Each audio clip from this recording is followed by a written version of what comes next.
Right, so where did we get to in the upgrade tree? Okay, torpedoes. Torpedoes. Let's sort the torpedoes out, because they're going to be pretty straightforward. So let's go to blueprints and get the game instance up. Got torpedo power. We'll rename that actually to torpedo. And got our capacity as well. Now upgrade. As long as the damage is less than 25, we're going to have 2.5, which is probably going to make our torpedoes a little bit too overpowered, but, you know, I want to exaggerate the values so it becomes more apparent in testing. So now we've got that in place, what we need to do is just compile it. Go to our function library. And we'll just double that one, and we'll call it fly torpedo upgrade. So we want to keep the player and that stuff. So vessel set torpedo damage. From here, we'll get torpedo. Torpedo, spelled it wrong. Just quickly fix that. There we go. So now we can set our torpedo damage, and in our pawn, we also need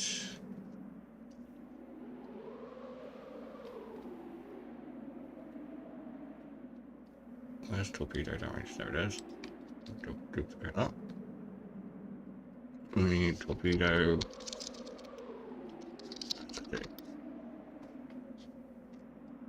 Which I believe the default value for this is 50.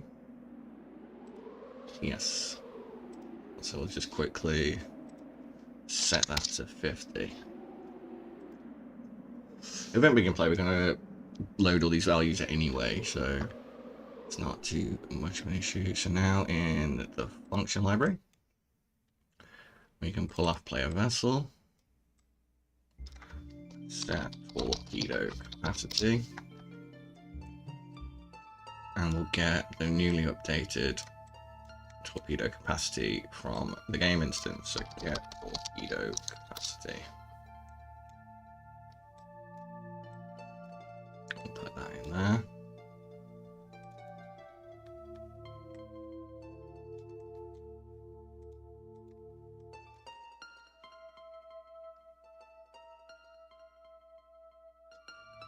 Just put that into there like that.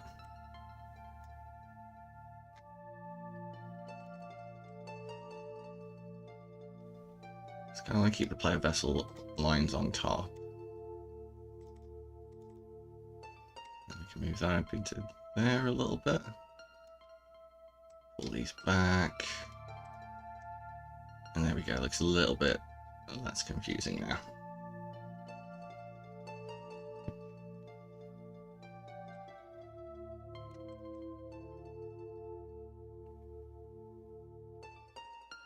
A little bit less confusing, but still confusing nonetheless. So we'll just gloss over that. Okay, so now we need to go to our upgrade tree, and we're going to call that function. So we'll do apply torpedo upgrade. We'll get our player pawn and game instance again. Bibbidi bobbidi. There we go. Let's make it look a bit neater. Okay, so now we're applying our phaser upgrades, our torpedo upgrades, our shield upgrades, and now we need to do the engines.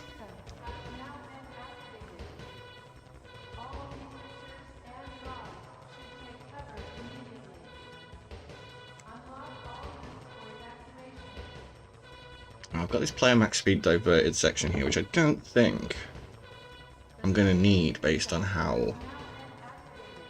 Although...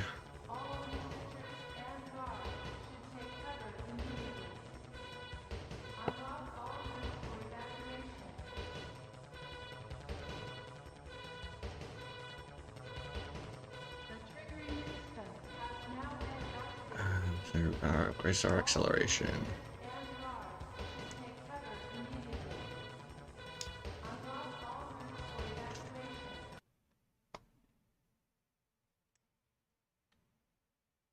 Okay, so while acceleration is less than 400, we can add 25 to it actually, just to so the acceleration upgrades don't come too thick and fast. Right, so function library. We'll get the torpedo upgrade, we'll duplicate it, apply engine upgrades. So we will set max speed,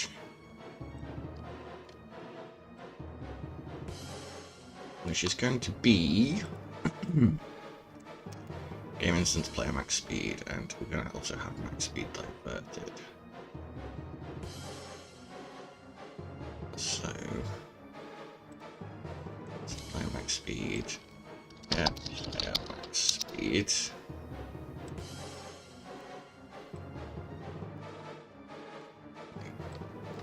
Yeah, max speed.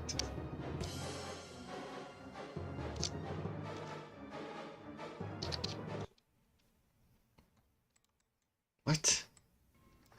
I'll get player max speed. I was typing the wrong bloody thing. Okay, so we need. I'm gonna put torpedo capacity up near torpedo damage, and we need to duplicate max speed. Call it max speed diverted. And we'll bring it up, put it just above current forward speed. There we go. So now we can set that in the function and get max speed diverted. Oh no, we want to set it here. So set max speed diverted.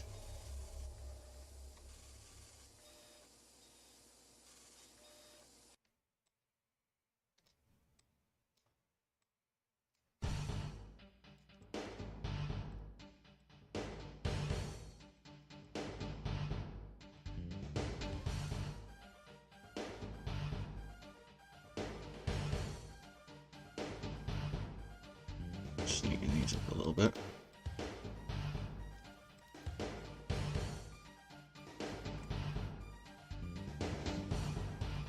And we will bring it acceleration.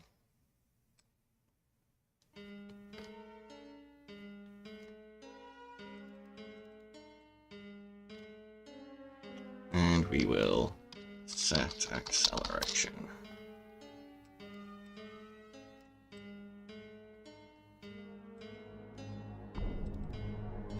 I've got to make sure all of these are at their default values. 1120. I don't know if that's. I think actually that's. Okay, play max speed 750. So setting that to 750. And max speed diverted, and setting that to max speed divert. That needs to be 1125. So that's going to have flight 1. 1125. And we'll just make sure that's set correctly in the game instance. So max speed 750, max speed diverted 1125, acceleration 100. Is that true? Yes.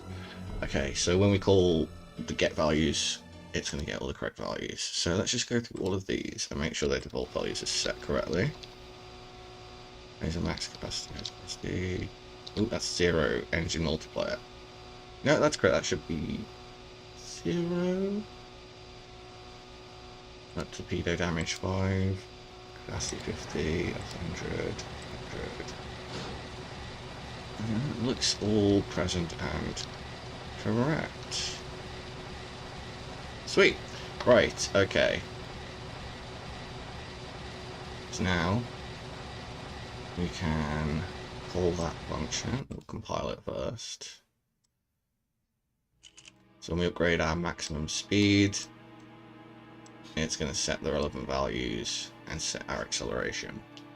Excellent. So let's call that from the upgrade screen. So apply engine upgrades.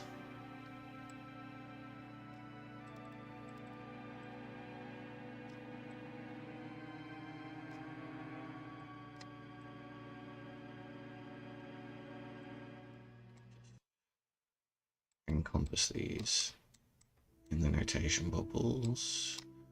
Don't need this anymore. We just do that. And get rid of these. Good stuff.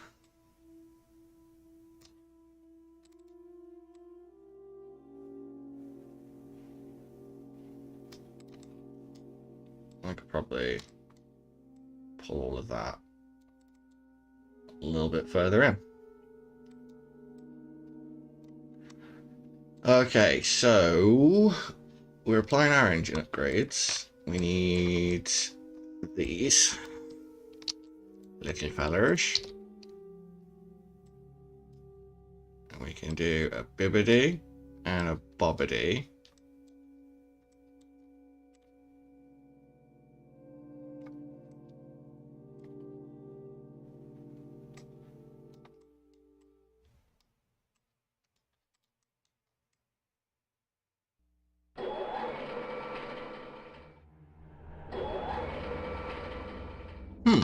Interesting. Why have I got 2 buttons for armor capacity? Oh, that's the repair button. Okay. Should probably rename that.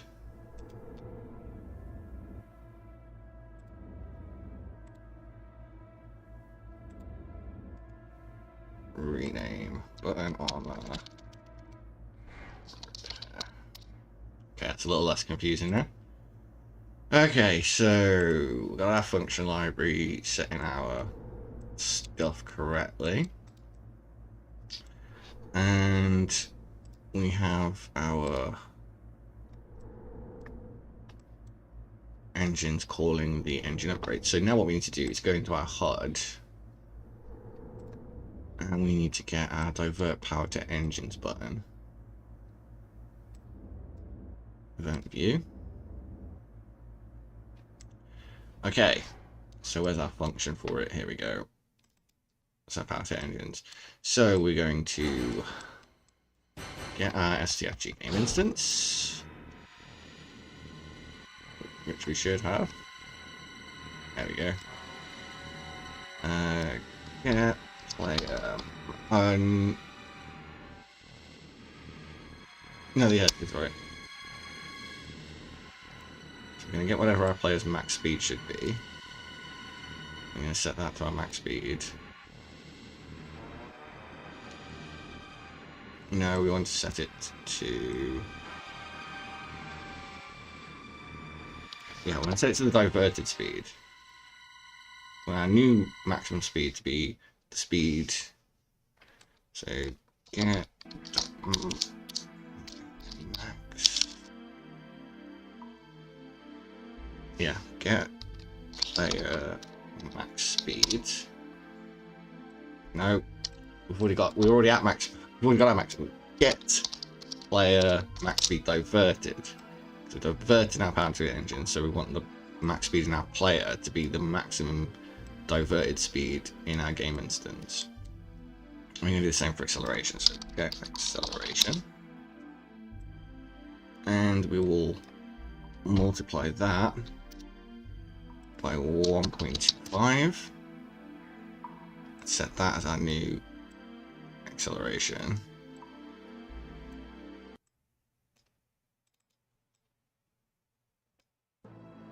So whenever we divert power to our engines, we're going to check in our game instance to see what our maximum speed when diverted is going to be. We're going to set that to our maximum speed.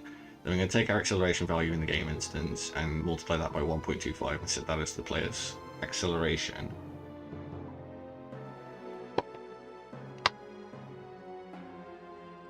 And that's good. So we'll compile that. Now we need to reset those values. So reset engine power to normal. Okay, so let's get our game instance again.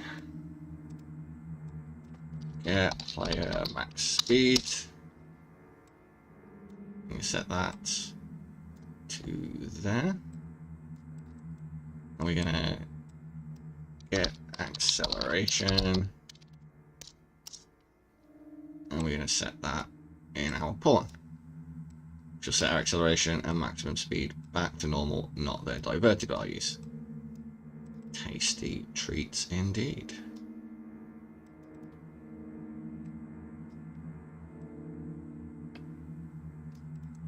There we go.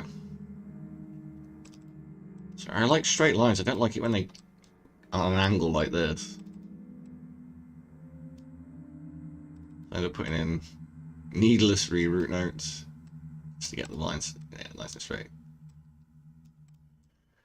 Okay, let's move that along a bit now. Perry? Move that along there. That up to there. One of these over to here.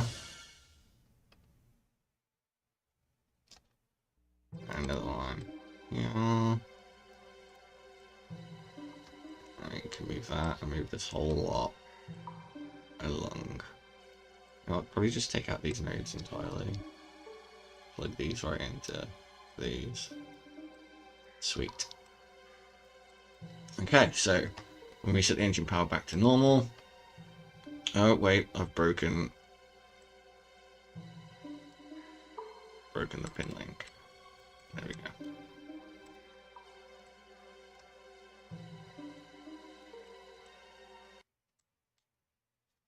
And we're going to set the percentage shown on the HUD.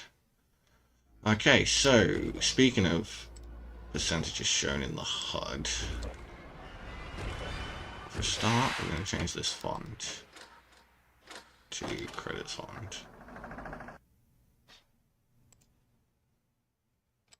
Let's see what that looks like. 100 damage, 1.25, 0.125, recharge rate 0.1. That's what I was going to do. I was going to make this whole section horizontal box. Is that what this is? Okay. Let's move that up a little bit. Move that up a little bit. Follow that. There we go. So I'm going to put some text in the bottom of all of these, I think, just to make them... Right, okay, so let's grab you. We'll copy you. And we want to go to whatever box this is in. Paste. Wait, is that right? No. So you're in the phaser... No, you're not in the phaser recharge box. What is your parent? You are parented to this.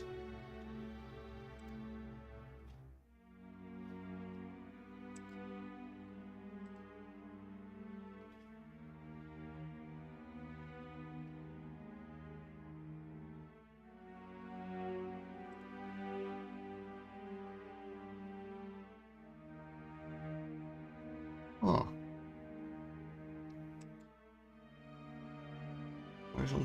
Yeah? Wait, no. Are you in that box overall? Let me just try and figure this out. Engine power.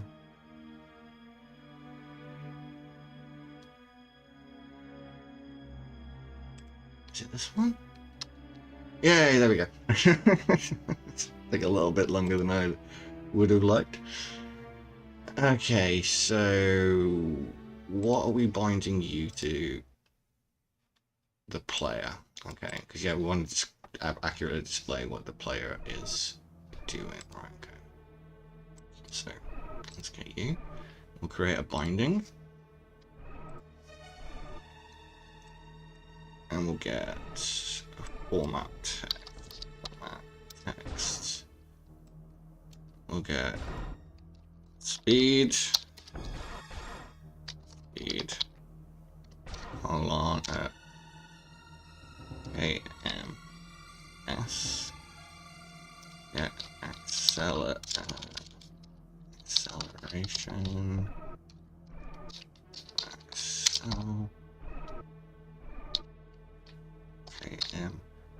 AMS. Oh, I need the character map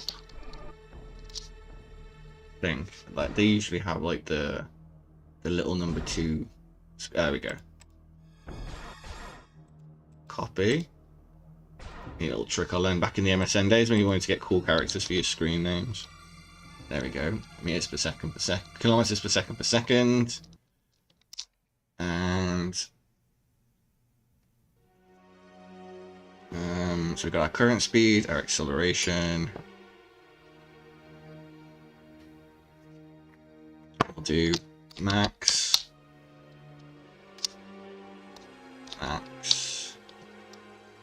AM. Yes. So, as player,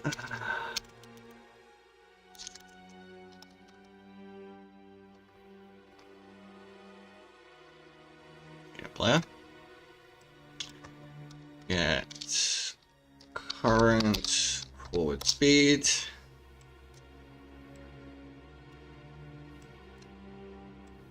Get acceleration.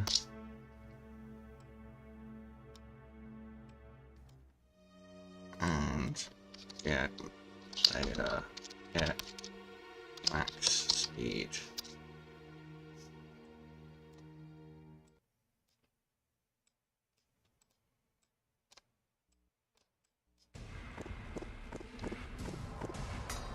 Sweet, so let's hit compile on that.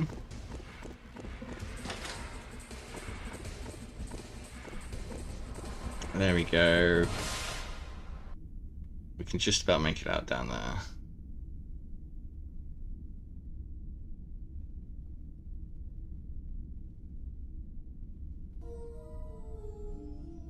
We could do putting something in the warp bar thing. So it should max out at 750. Put power to our engines, it will now go up to that, and we can accelerate a lot faster, decelerate a lot faster, and then when we hit phases, yep, resets everything. Sweet. Engines again, reset power distribution again. Reset. Excellent. Now the readout's a bit smushed down here, so I think we're going to have to do some jiggery pokery. So let's grab this, and let's hold horizontal box, and we'll widen it out a little bit. All that.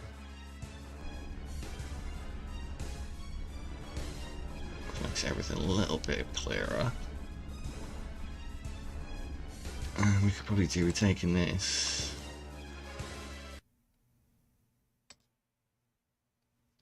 What box are you in? Button box. And image. We'll move you guys across a bit.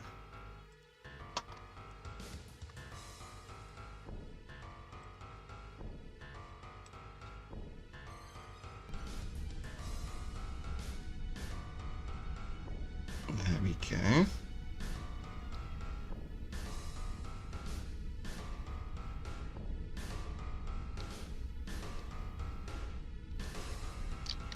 I think what we'll also do is we'll take a text block,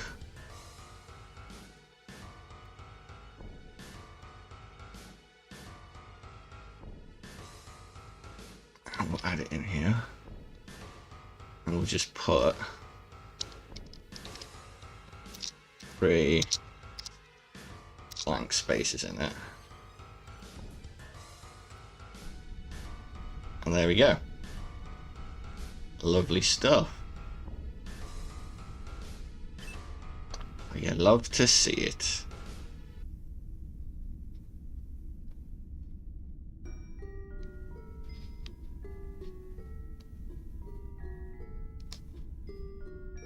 Right, so now we can see our speed, our acceleration.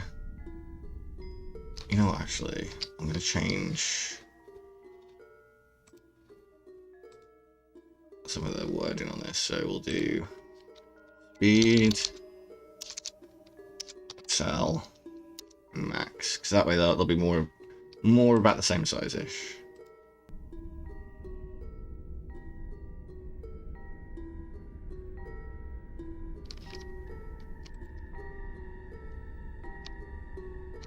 And also take this. We'll do a to text with 0 fractionals. We'll actually break that connection and plug that in there instead.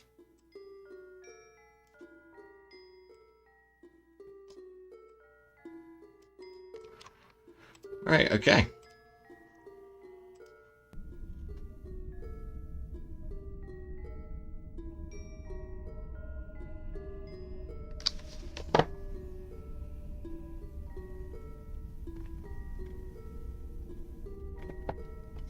Alright then. Power to engines. Power to engines. And we're warping around. Well, actually, let's warp around. Yeah, and that sets. Oh, look at that speed, 100,000 kilometers a second. Oh, dolly.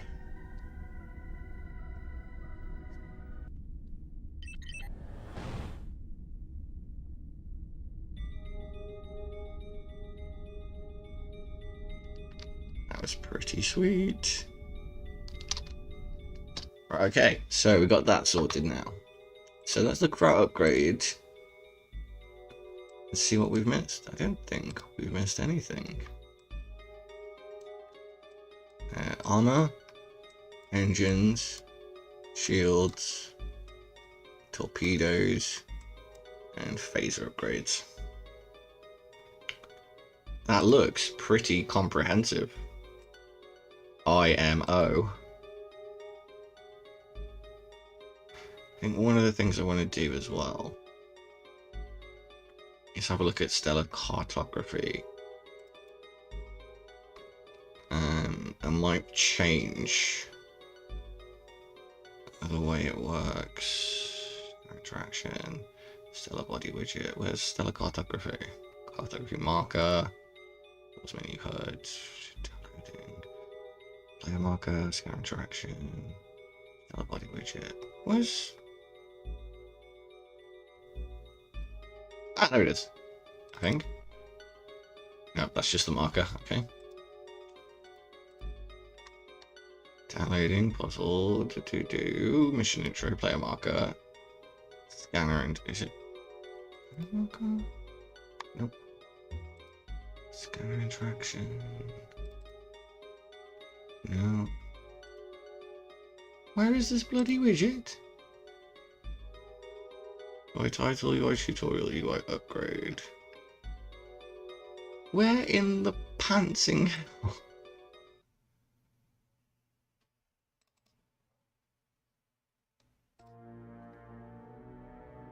Stellar bodies, stellar cartography.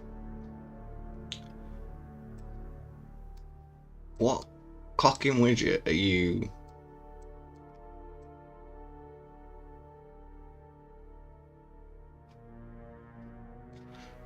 I'm okay. Click on the button. All right. Unclicked. Here we go. Okay, so oh, it's in here, is it?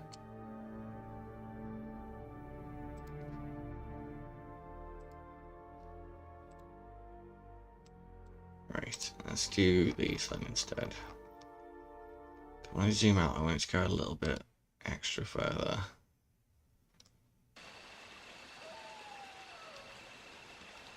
So zoom out.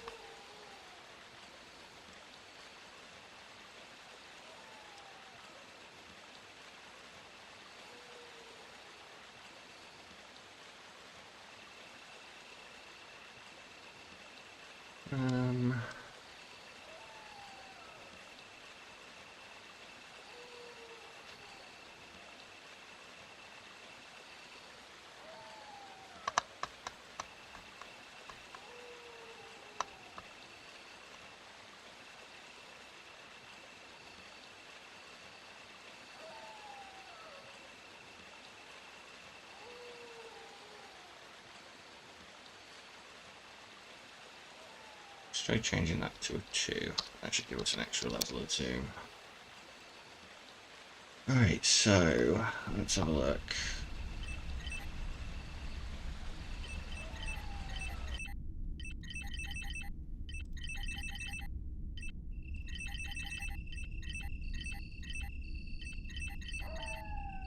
Yeah, that seems like a good level of zoom. Likey that, me do.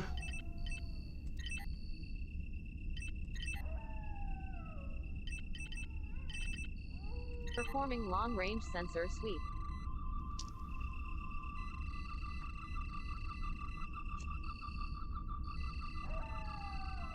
Unidentified signal source detected.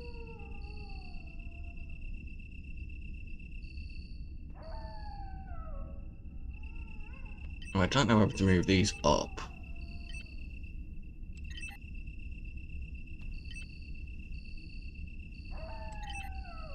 Distress signal detected. I'll put these buttons underneath them. Let's see what that looks like. So back to the designer. You want whatever box you're in. That's the readout box. Stellar cartography.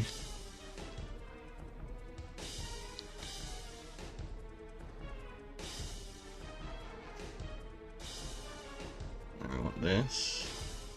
Actually, we'll get button box, then that. Move you all over here.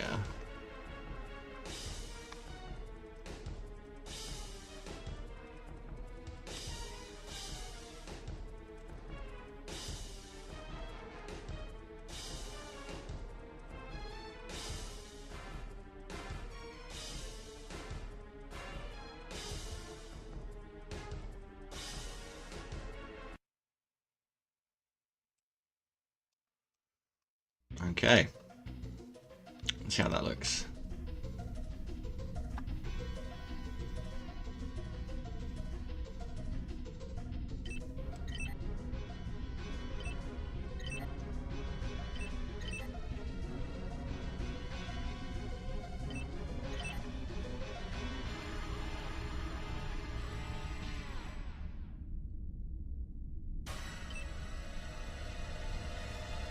Let's change some of these values on the cartography animation.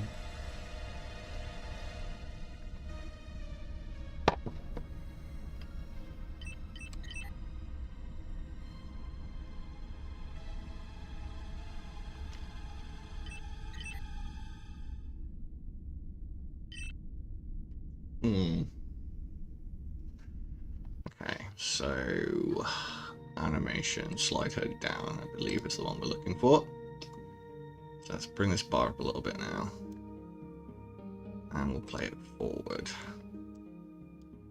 Okay, so canvas panel.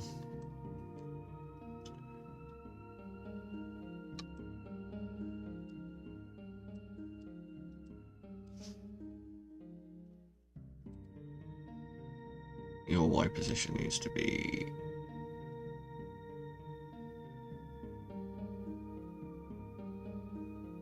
much lower.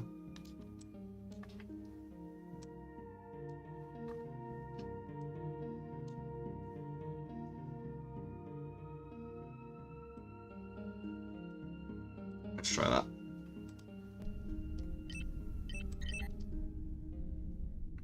Okay, sweet. So everything else is in the right position. Just need to take this background image and make sure it stays where it is.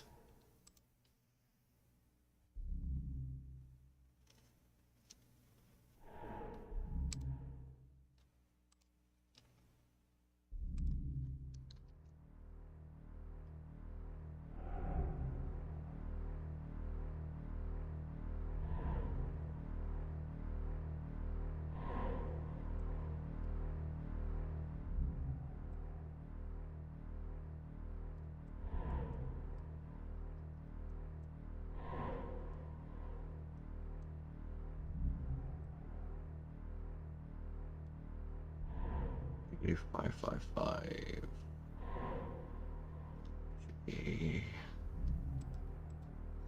Negative 40? Yeah, negative 555.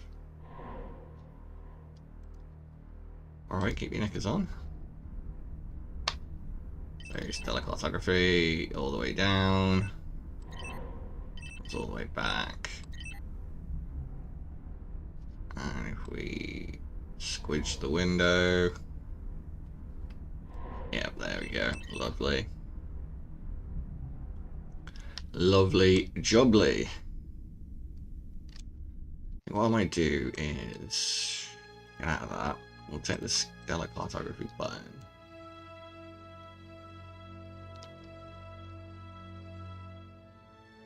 Put it there.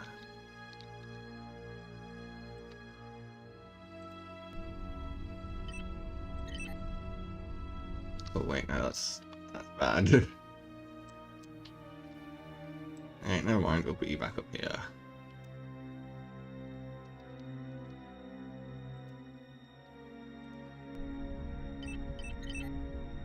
So I'll probably have more buttons along there at some point anyway. And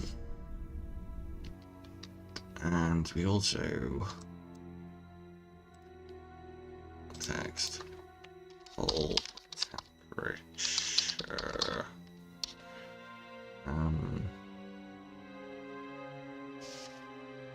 0, and I need that character map again.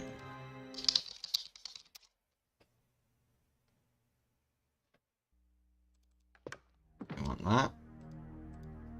Copy it.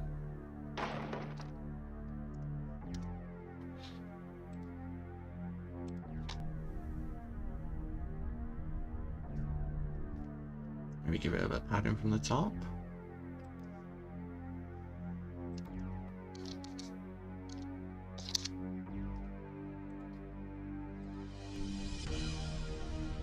Nice.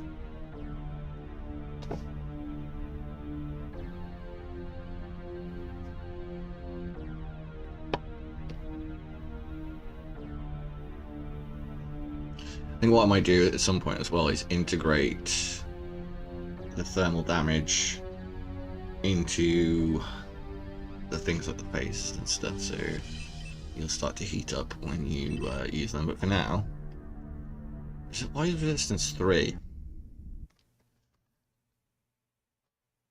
Flame porn.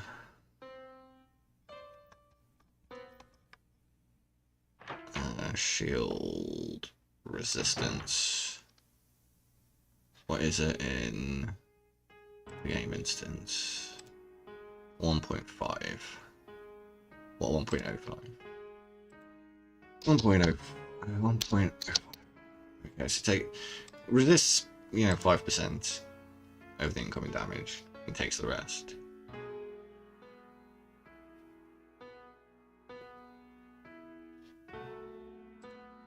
So I think that is good for now.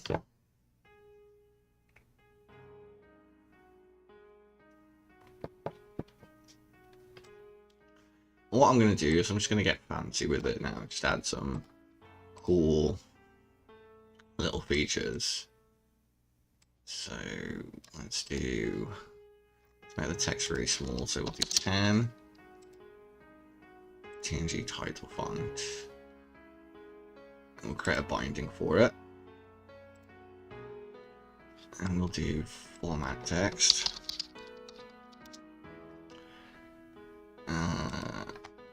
Pitch.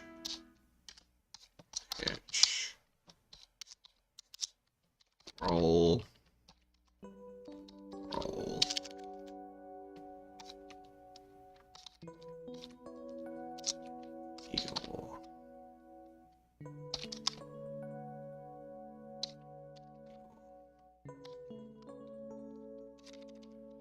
Pitch is Y. Roll is X. Your is Z. Get player. We want to get current pitch. Get current roll. Get current your.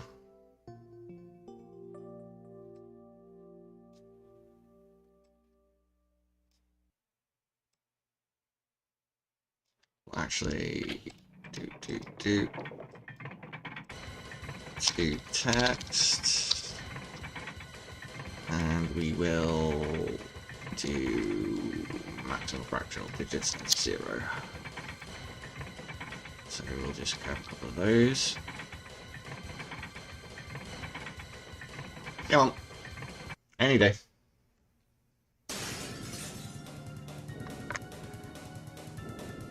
There we go. Right, let's move that down.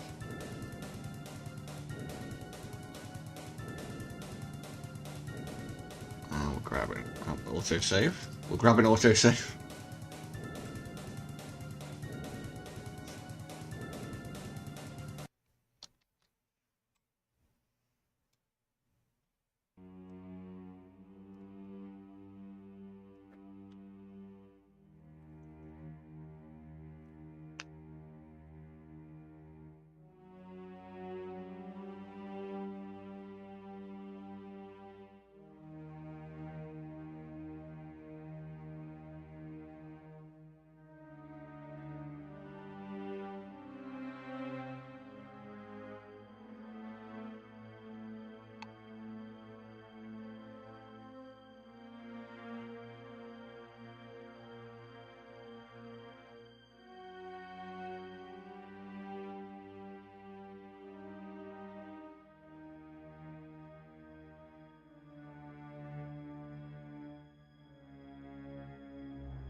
Right, so I'm just going to pop to the bathroom before I connect all those.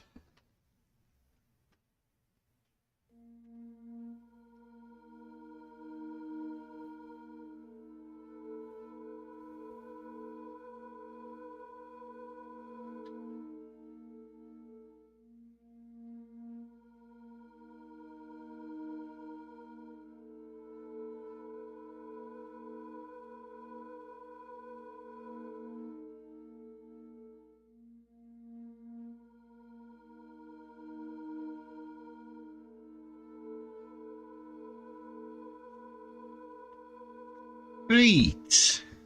How much coffee do I have left? Enough. Okay, so let's put our pitch, yaw, and roll in there. So that looks like in game. So where am I anchoring that to? The middle. Let's anchor it to the bottom left. There we go.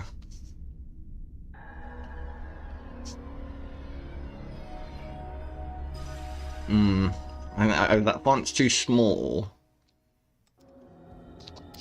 Or I could have chosen better. Yeah, that font's crap. Let's try the credits on.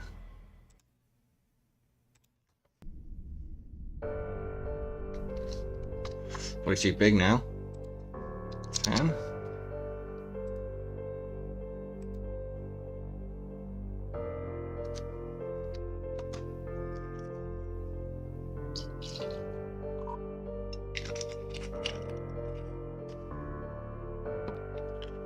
Come on, pooty poops. There we go. Okay, so let's format that text a bit better. And we'll do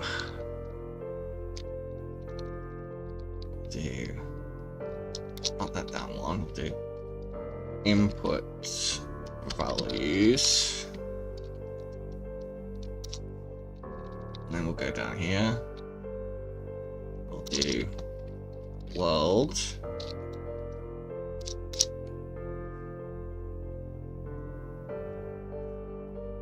I'll just grab this.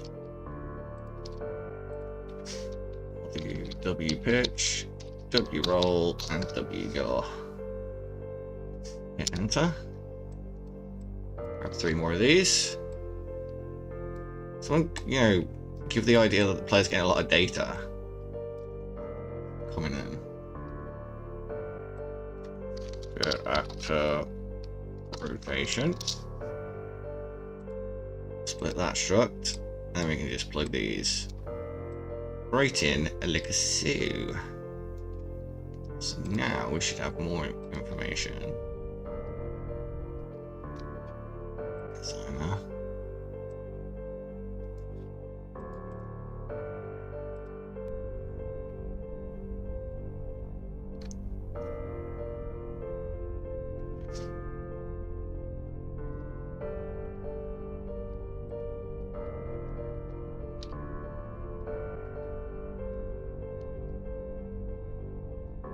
Let's just return the right values.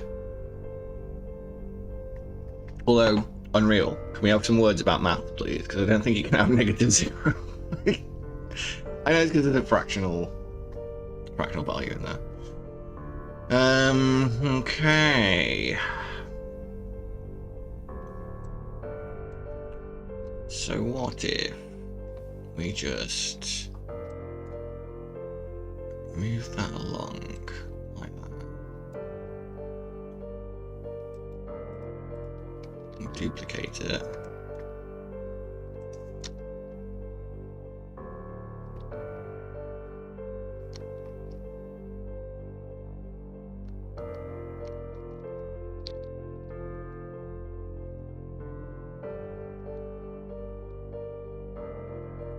So y is what we want. -192, -192, and then we want to create binding. We'll grab this. We'll grab this. We'll chuck that in there. Get rid of this part. Move that up. Oh no, did the wrong thing. Back to the other function. We'll get rid of this bit and all of this bit. Copy that. Compile. Go over to this function. Paste that in. Compile. So now we've got input and world. That's the stuff. So now when we move around, we get our axes and rotations displayed. So let's grab this, move it down like that.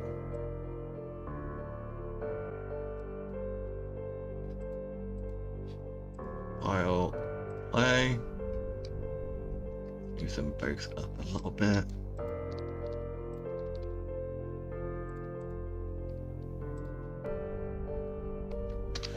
Drop the font to 8.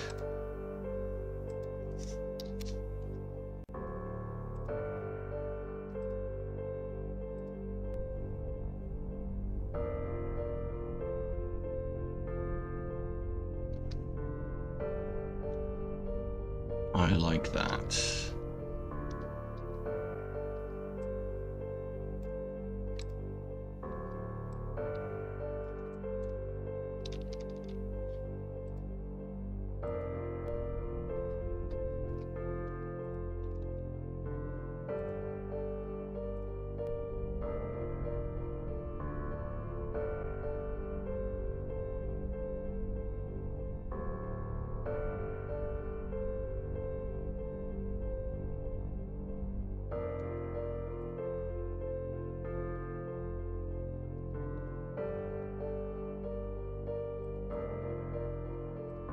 about this?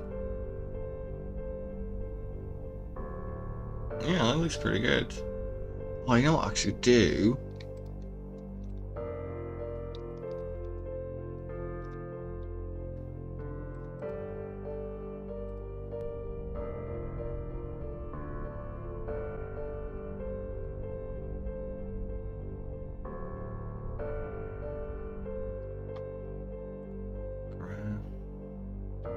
World.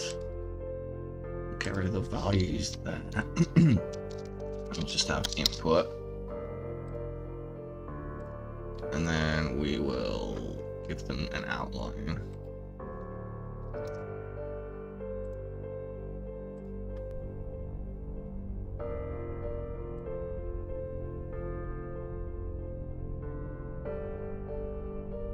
So how does it look on ultra wide? Not great.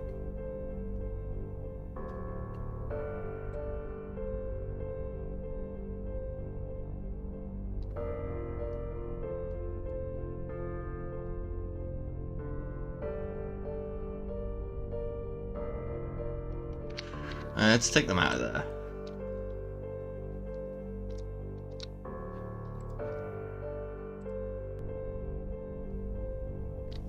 Ah, yeah, that looks much better. And now if we ultra wide it, and they stay roughly where they're supposed to. Excellent.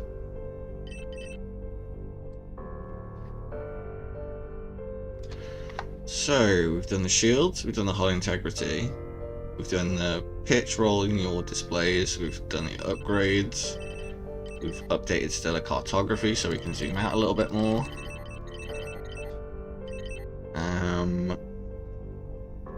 Really what I should do now is work on a pause menu.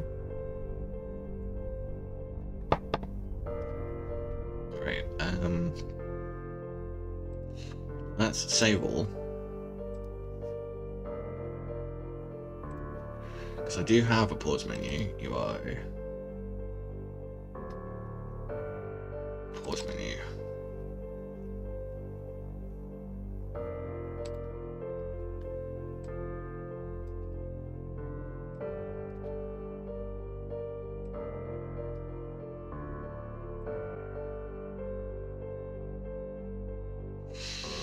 Okay, so let's do an animation. We'll call this show tutorial controls. And we'll take these. We'll move them right off screen.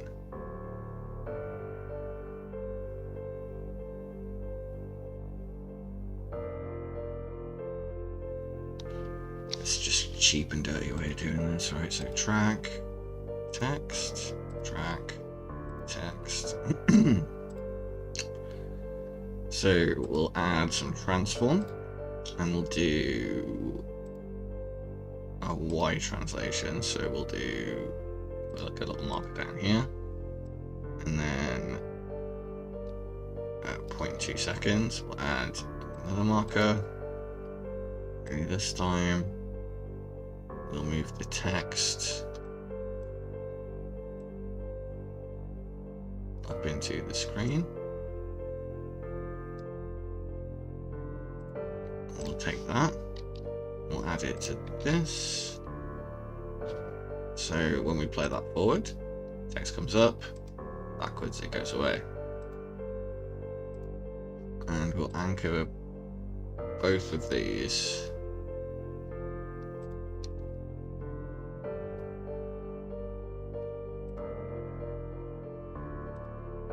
Well, that's fine, they're fine the way they are. Right, so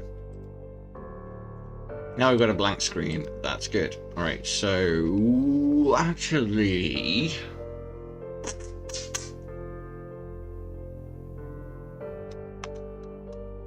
better ideas just occurred to me.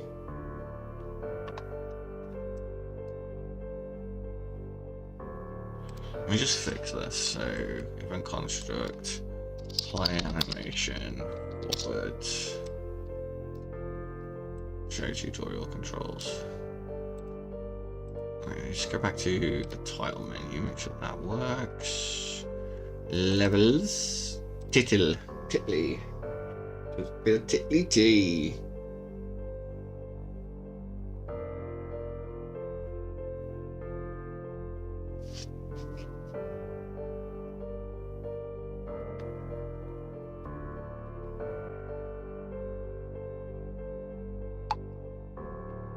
Alright, yeah, save that. Okay, so let's hit the play on the title.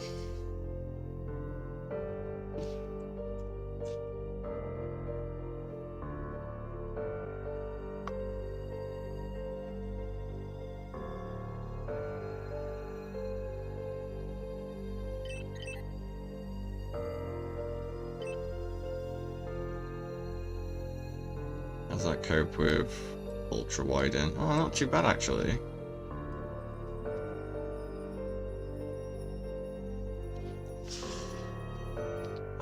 I don't know. Why not? Text.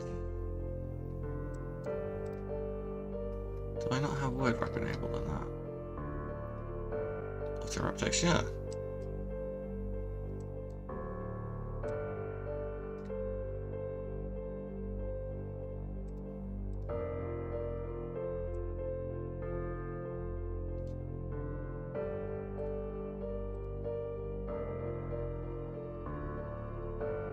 I'll work out a better tutorial page at some point. It was only ever supposed to be placeholder. Whole thing's bloody placeholder. That earth though looks gorgeous. Why are these two overlapping? Hang on, what size is your text? 12. Make you 12 as well. Back a bit.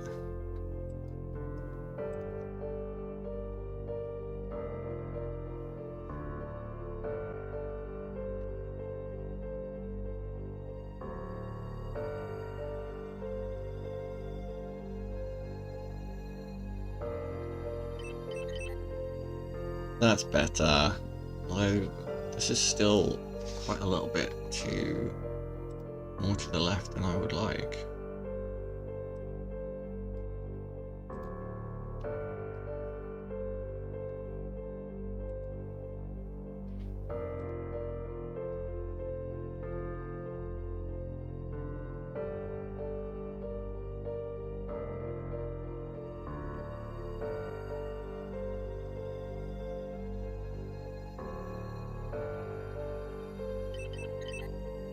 That's better.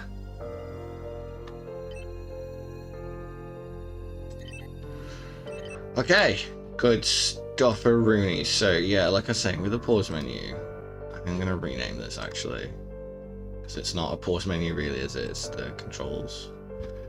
So we'll do UI. And this pause menu. Rename. UI. Controls. Tutorial.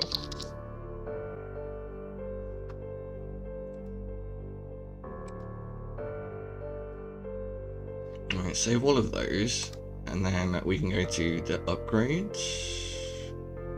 We'll grab that and we'll duplicate it. We'll call it UI pause. Just make sure there's no overlap. Right, okay. So let's get rid of this entire box and all of the on-clicked events associated.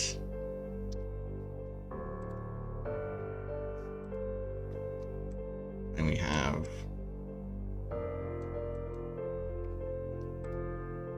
our data readouts for the bindings should all still be intact. Yeah.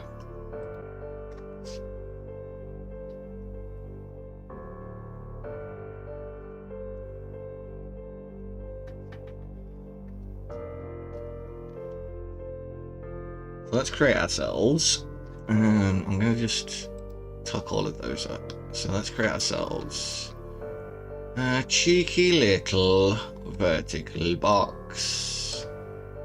So cheeky. Okay, that looks about right. Alright, so inside here we're gonna drop horizontal box. And then inside the horizontal box we shall place un bouton. And we will fill the box with the button. And we want Elcars bar, draw as image. Elcars bar selected, draw as image, and Elcars bar, draw as image. Press sound, select, and hovered. Okay, good stuff. We need to get some text in that bad boy. We'll do it this way because it's kind of in a bit of a shit fit. Alright, so outline 1. We'll do credits font for now.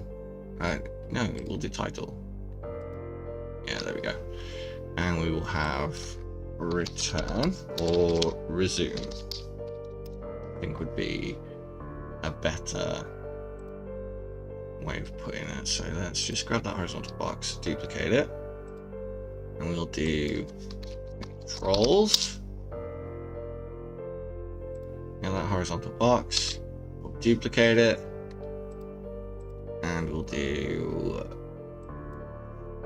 main menu, and we will get that one we've just done, duplicate it again, and we will do quit game. Excellent.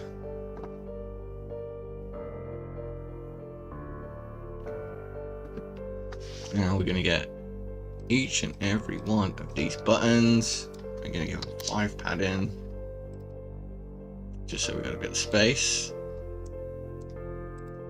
This box is anchored there. I want it anchored there, I think, anyway. And then what we're going to do is going to go into flying pawn, and we're just going to set up a quick and dirty pause menu. So let's go down here. We'll do keyboard key, and we shall create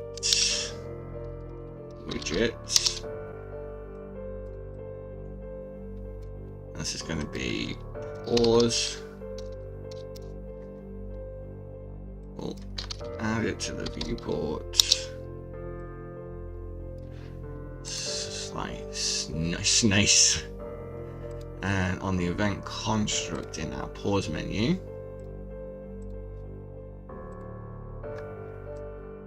we will do a few. Oh no, it's already pausing. Reset HUD power management. We don't want. Get rid of that. Alright, so on event construct, we're going to set game paused, get a copy of the game instance. We don't really need any of that. Oh wait, we do, because we need to reference the values. Alright, sweet. So now we're on the title menu, we go to a different level. So do levels, space 2. Yes, save all of the selections, please. Alright, that's it there, put that in there, do this, boom, there we go. So we got resume, controls, main menu, quick game. And how does that work with ultra widing?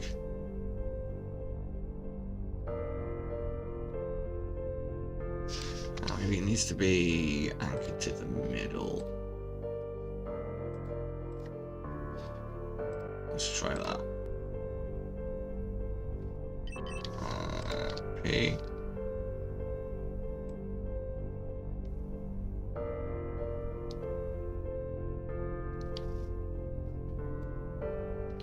Main engineering, that's anchored to the top right, and that's not working properly. So let's anchor you to the middle as well. Where's your anchor, you anchor?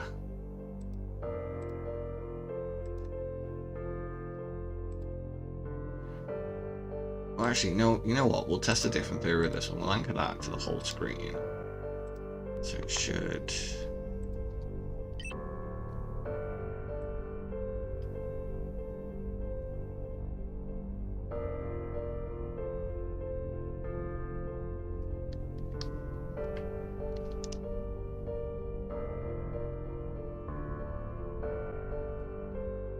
What are these guys anchored to?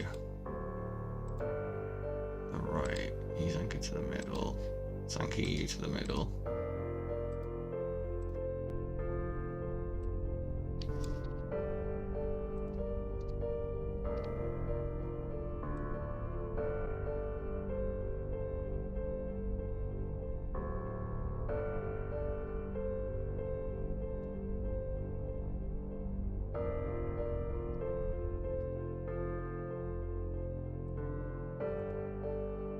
Let's anchor you to the middle.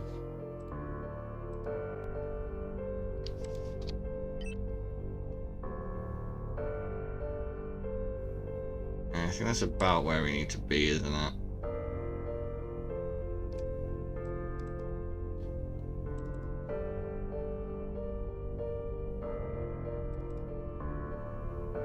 Yeah, that seems to work on all aspect ratios.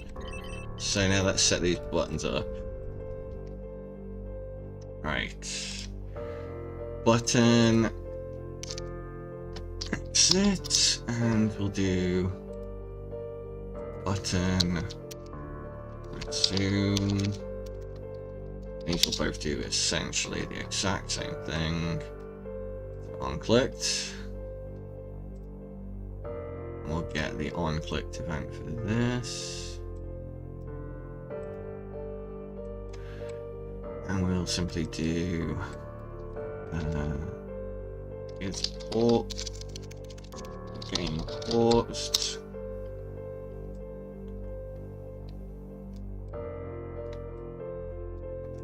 Fault. Are we playing an animation? The game paused false. Removed from parent.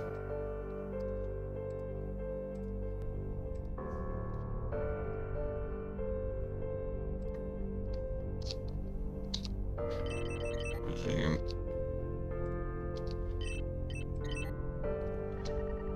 Okay. Wait, what was that?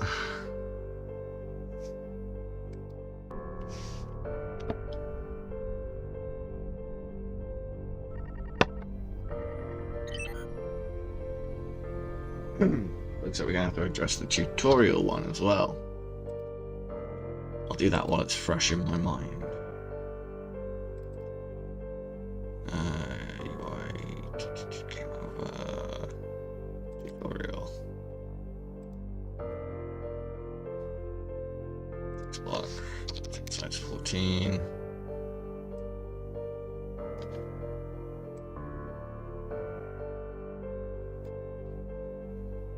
What is this anchored to? The whole screen.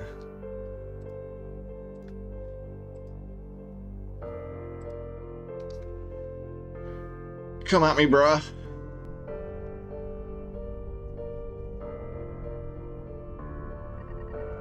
That's better.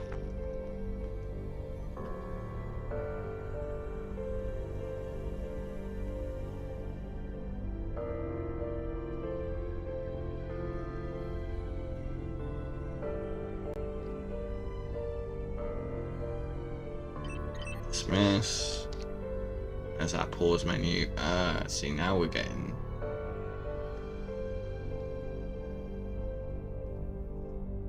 that issue.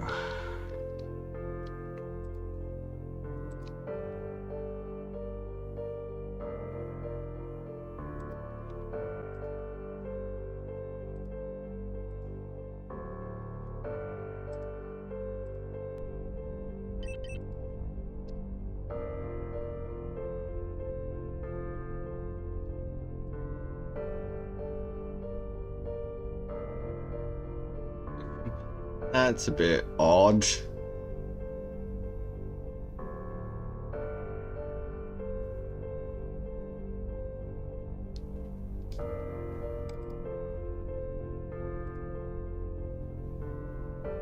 That's what it's supposed to look like.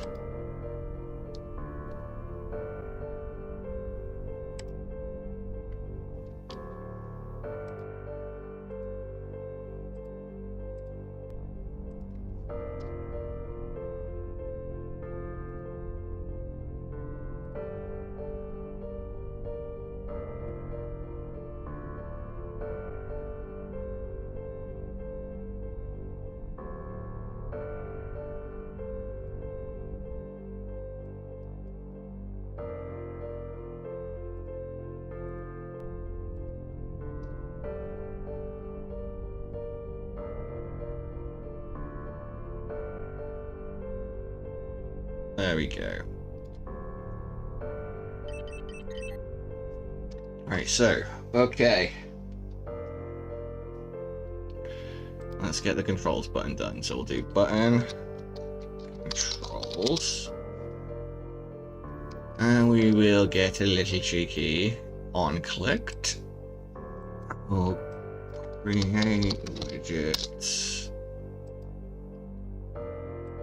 Controls. Add to viewport.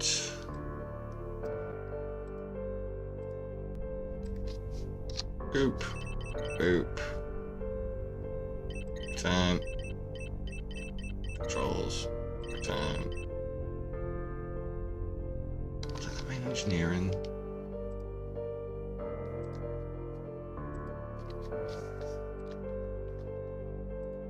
oh, we're anchoring this to center.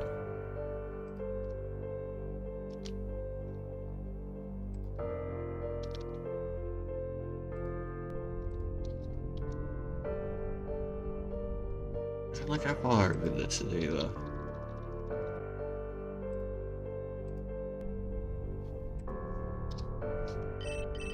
That's better. How's it looking? 1080. Nice.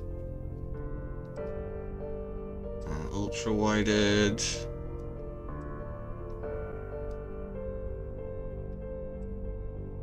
Still works. At least well enough.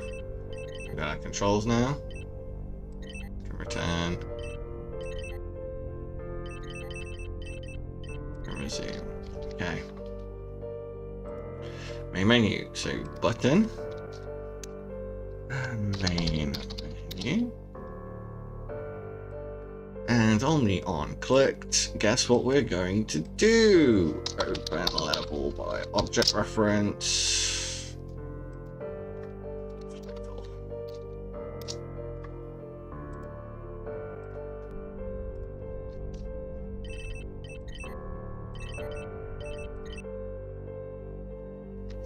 Sweet as. And then last but not least, on clicked.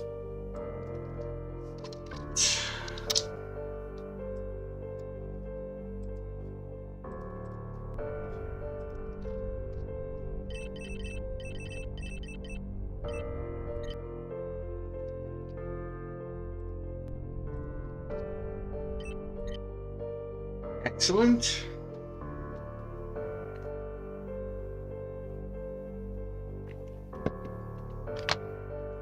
So let's just go to the flying pawn. We'll add escape.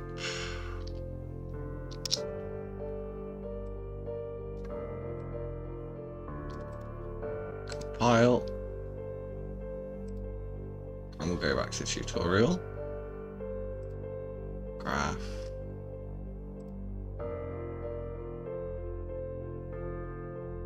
And it's controls.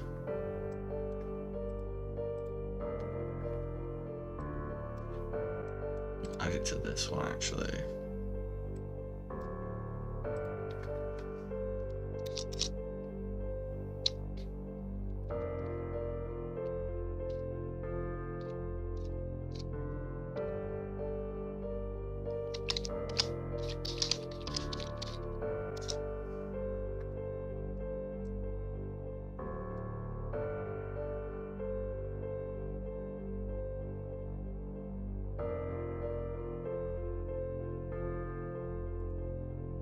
go. Let's close tabs to the right. Save all.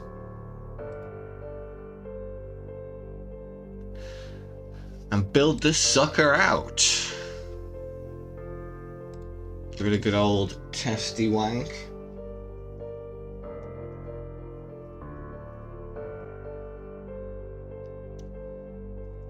Shouldn't take more than a few minutes.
Oh, dearie me.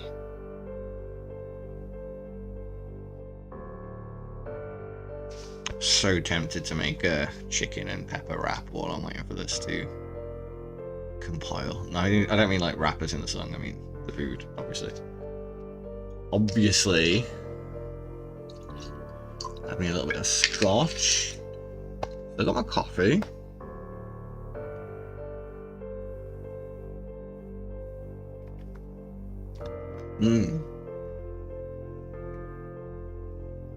Oh, that's good coffee. I mean, it's not cheap stuff, but oh, I do like cold coffee.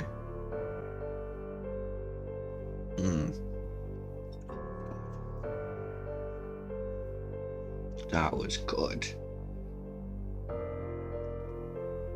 I just got time to load up my BB rifle and fire off a few rounds.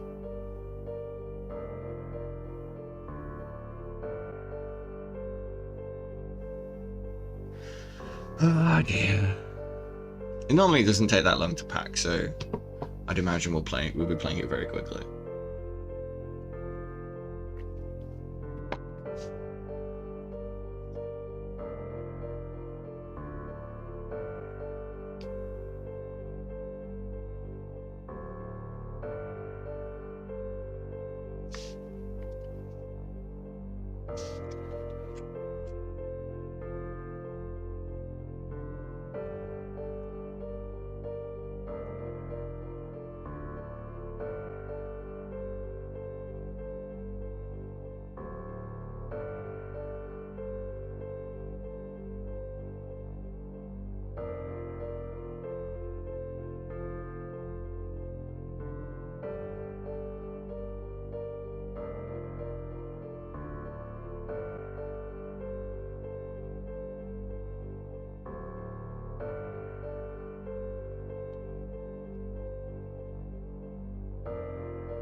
Just listen to a chill little Resident Evil mix while we wait for it to compile. I do love the Resident Evil OST.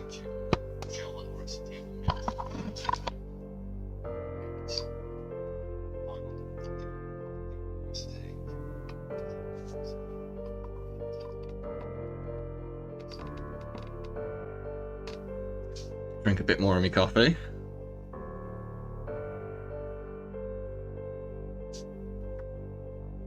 Oh Jesus, I didn't realize this was a 1 hour mix of just the options menu.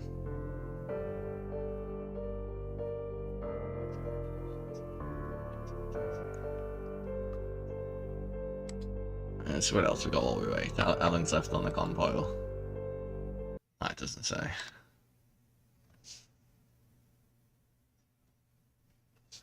That sandwich is illegal. I want to know about this.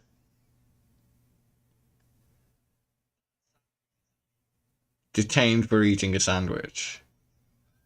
I have to, while we wait for it to compile, this is what we're doing. We're gonna dissect this video. I have so many questions. Welcome to Audit the Audit, where we sort out the who and what and the right and wrong of police interactions. This episode covers ID refusals, resisting arrest, and remaining silent, and comes to us from John. Oh no, you made the crime of remaining silent. What a monster. The credit that they deserve. Let's dive right in and audit the interaction. On the morning of November 4th, 2019, 31-year-old tech operator Steve Foster was eating a breakfast sandwich while waiting for his train to arrive. He's eating a breakfast sandwich. Oh god, that's probable cause right there. Rapid Transit Railway in East Bay, California, where he was contacted. You can't be wielding a sandwich in public without a license. You're not on BART. I just explained to you that you were detained. Did I not? You are detained and you're not go. Hey, where's my subtitles? Bro, you come up here and me. You single me out out of all these people. You're eating. Bro, so what? It's against the law. So what? It's against the law to eat a sandwich. It's a violation of California law. I have the right to detain you. No, you don't. Yes, I do. Can you please let my backpack go? Are you going to cooperate? Yeah, you cooperate and leave me the f You're alone? going to go into jail. Oh, this is madness. I couldn't imagine living in America and having to put up with this shit. For resisting arrest. I'm not resisting arrest. You are resisting. How's the compile coming? I haven't done nothing wrong. Let's have a look at the output. Oh god, that was a mistake, wasn't it? Ah, there we go. Okay, so we're waiting for trial processes to complete. What is it doing, bro? Yeah, we got you. That platform is uncooperative. Let's carry on with Mr. Sandwich Man. Bring him up here then. Stop. I'm Just not doing stop. nothing. I'm gonna continue stop. my sandwich, bro. I do this shit every morning. Imagine this cop going to court and having to explain to people that he arrested a bloke for eating a sandwich. And does it not say on, there's no signs here that mark that we can't eat on the platform. Oh my god, they're actually trying to arrest him for just eating a sandwich on a train station 2013, platform. The Bay Area Rapid Transit Board adopted an official customer code of conduct policy which prohibits eating or drinking in the paid areas of the station or on the train. However, the pre-mandated madness. policy banning eating or drinking. It's fine, we've been saved by the bell. Let's get rid of those. We'll save all. We'll get up the folder that it's in. There we go. Bish bash bosh. Boot it up. Well, that was a bit of a squeaky pop on that back there, wasn't it?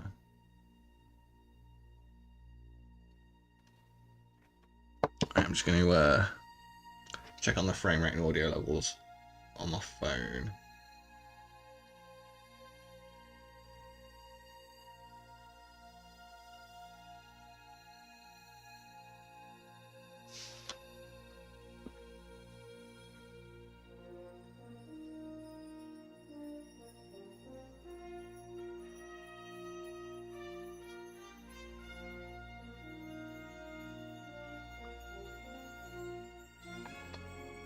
Okay, I think we're good to go.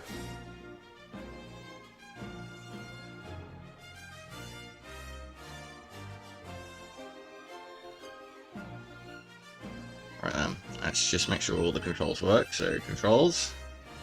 Yep, that looks good. Escape is and P is the pause menu. I can even do that in the title screen. An oversight. Can I do it while that's up? Yeah, I can do it while that's up. Okay, we need to get some sort of check in there to make sure that can happen. But we're adults here. We're gonna carry on as though that's not the case.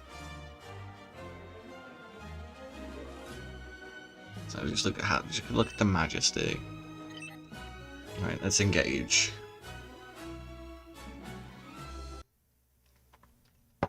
Captain's log star date 467798.2. Following a successful shakedown cruise, the USS. Those planets do look amazing, but I think the two rock planets look a bit samey. using the same texture, but that sun though, come on. Disregarded the border and began launching Give your boy some credit. into Federation-held territory. The Ark Royal has been tasked with ascertaining the level of threat posed by these incursions and to respond in kind as required. So as you can see, I've included a little bit of story. Oh, and that Jupiter flyby. God damn it, that's sexy. Warning, vessel decloaking. Here we go. So now we're balls deep into the tutorial.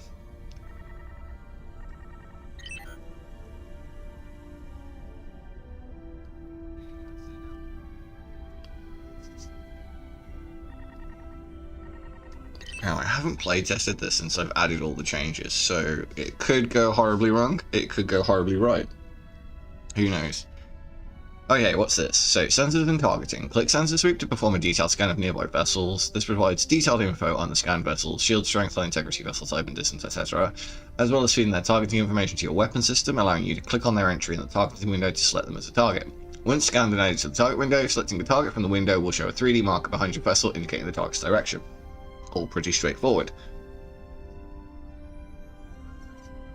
Now the long range scan differs because it will highlight vessels at longer range but won't give you any of that advanced targeting information, but it will reveal information on any stellar bodies within range such as stars, planets, asteroids, space anomalies, etc. So you gotta use both types of scans, one to enable target information to be fed to your weapon systems and the other one to just gain general information on the system that you're in. Let's get rid of that. You can probably just make it out there that there's a cloaked vessel, so now it's going to tell us about cloaked vessels. So they're difficult to detect on the sensors or with the naked eye, but if you look carefully enough you should be able to make out the telltale visual distortion. This is particularly apparent when silhouetted against a bright stellar body such as a star. In addition, various emissions can often give the vessel away if the cloaking device in use is an older or inefficient model. So there you can just about see it, and now as we move in front of the planet, it becomes much harder to see, but it also enables you to see the outline that's not connected to the planet a little bit better. If that makes any sense at all. That's it, escape. I know our controls are disabled at the moment, so we've got to scan the vessel. Performing detailed sensor That's the sweep. first part of the tutorial.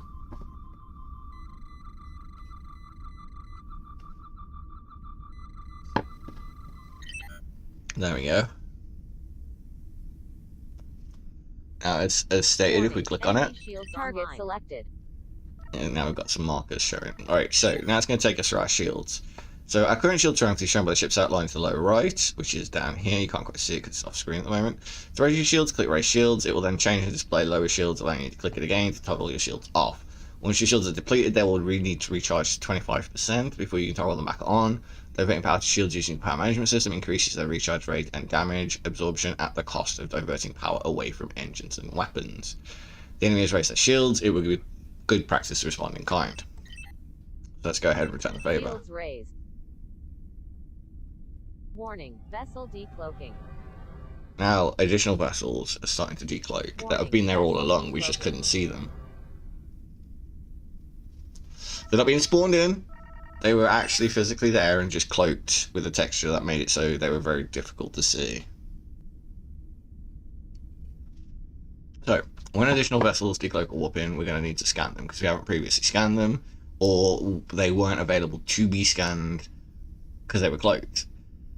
You can shift and left click on stuff in the viewport, which will allow you to target your weapons but will not provide any detailed target information. So for example, if you get jumped all of a sudden, you need to start immediately returning fire while you wait for your scan to complete, you can shift click on one of the vessels and then start firing on it while you're waiting for your scan to complete. But note, shift clicking on empty space will deselect the current target. So once we scan these additional vessels, their info is going to appear in the upper right. So we can go to dismiss that, and we can perform a sensor sweep. Detailed sensor sweep.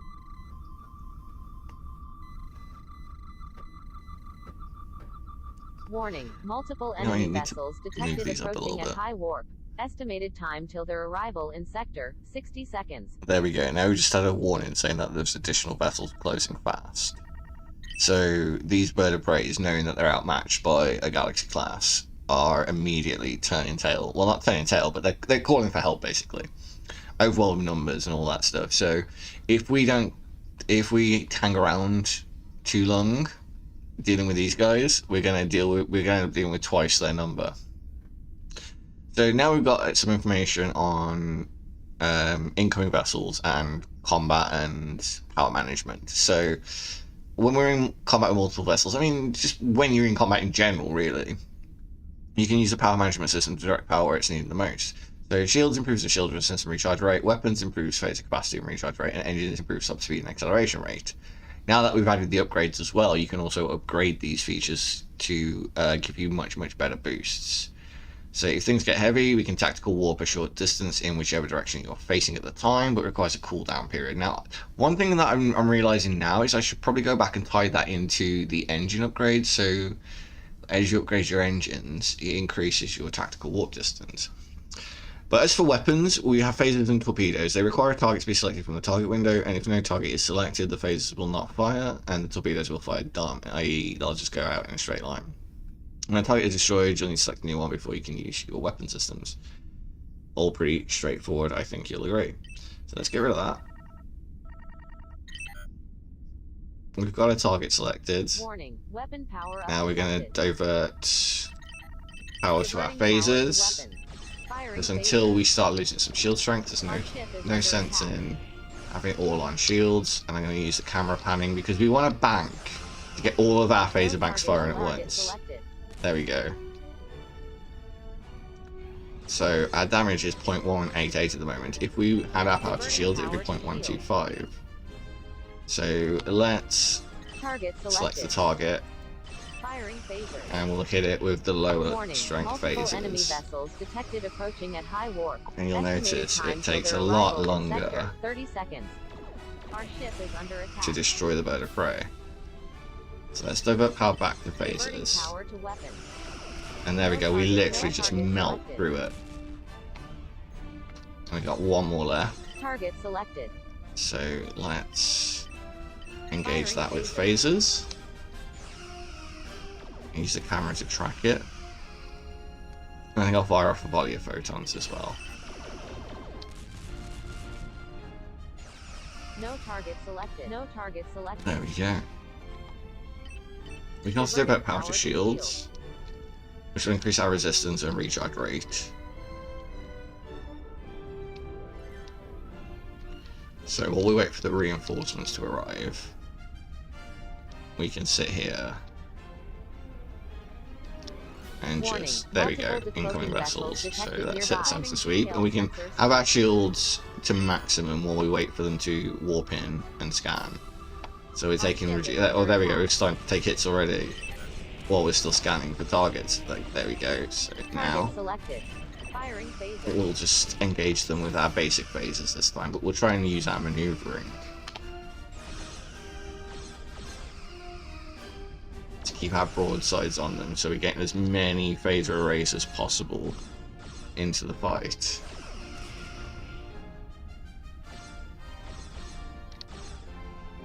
Let's fire off a volley.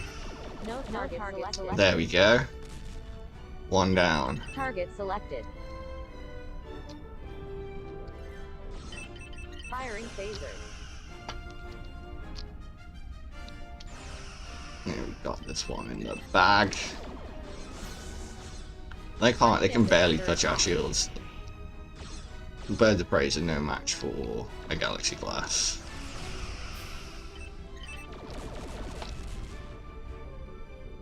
Wait, come on. Maneuver around it. My phasers to come back online. You know what, let's divert power to phasers. There's only two of them. They're not going to get through our shields. We might as well. There we go. No target selected. Target selected. Firing phaser. Our ship is under attack. And then we'll just absolutely demolish this dude. That's a volley of torpedoes. No target selected. No target selected. Kaboom! And that is mission complete.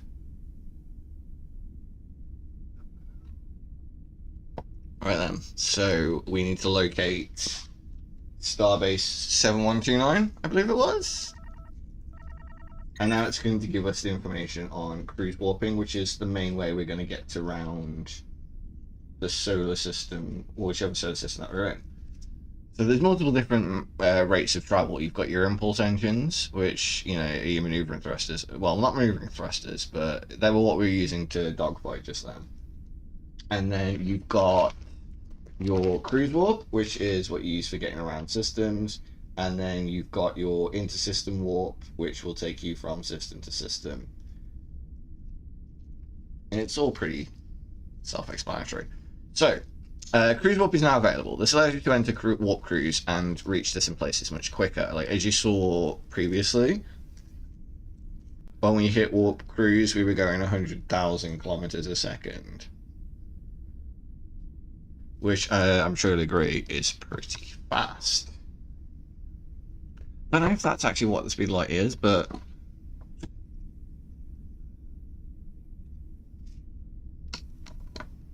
Anyway, so we can toggle cruise warp on and off by using the cruise warp button. If we get within range of a destination, the nav computer will automatically disengage warp drive and drop us at a safe distance, but if we get too close to stellar bodies, the hull temperature will begin to rise.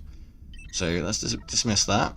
And now we have access to stellar cartography. I can't fucking talk. I have another slurp of coffee. I think that loosens my gums up a bit. So this is basically just a map.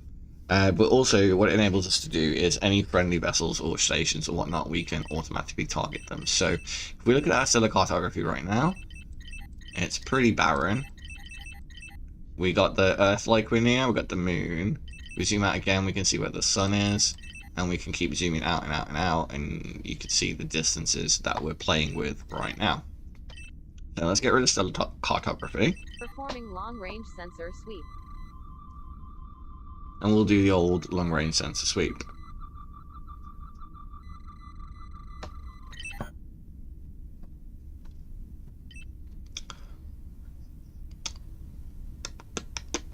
There we go. So we've got the Deep Space Outpost. It is over in that direction. So what we'll do is we'll hit cruise warp. That will autopilot our ship now towards that destination. And we'll engage cruise warp. Pretty fucking cool, if you ask me. Oh, look at the speed. Look at how fast we're passing that planet. 8 million kilometers away. Oh, that is absolutely fucking gorgeous. And there's its moon. We're a little bit closer to its moon than we were to it.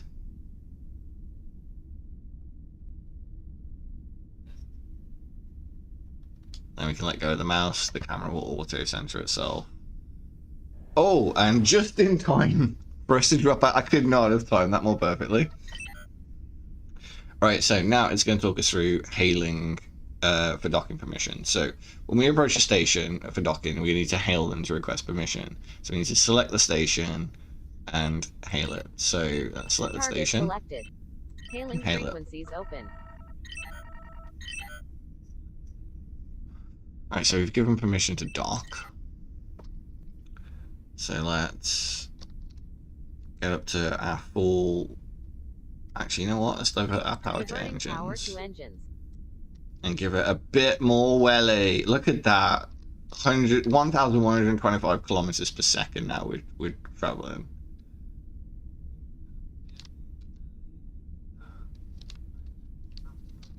Oh, Lauren Johnson. There we go. And we're docked. Outpost Lima 9.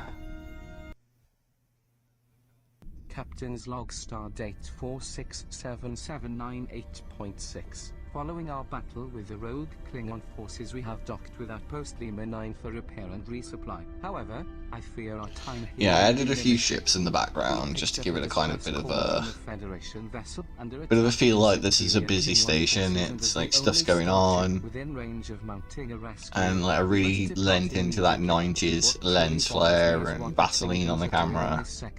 Loads of bloom. No strategic value to them. So there must be some bigger picture we are missing. Still, that's a concern for Starfleet Command. We have our orders and must depart at full warp to aid the stricken vessel. And just some like minimal cutscenes and things like that just to keep the story flowing. But I mean, essentially this whole thing's a massive glorified tutorial. Okay, so we've got free reign for the first time over our ship. Okay, so the distress signal we received seemed to emanate from this sector, but we're unable to ascertain an exact location, locate the vessel on your long-range sensors, and assist the crew, but be on the lookout for cloaked Klingon vessels. This could be an elaborate trap. Wise words, Starfleet. Wise words indeed. Let's pull me a little gotchy-watchy while we get ready. So then, now we've basically been left to our own devices for the first time, so I'm just gonna... You know what, I'm going to leave my shields down. We can deal with that somewhere. So let's hit a long range sweep. Long range sensor sweep.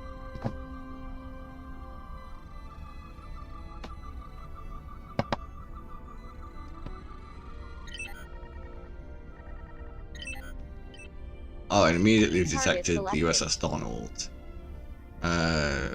Error codes, a lot of error codes, casualty reports, 2 wounded. Vessel status salvageable. Interesting.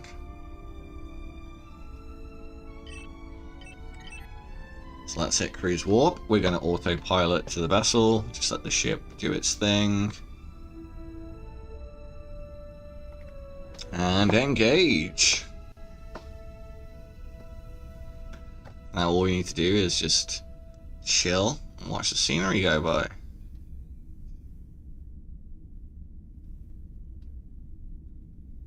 So we reach our destination.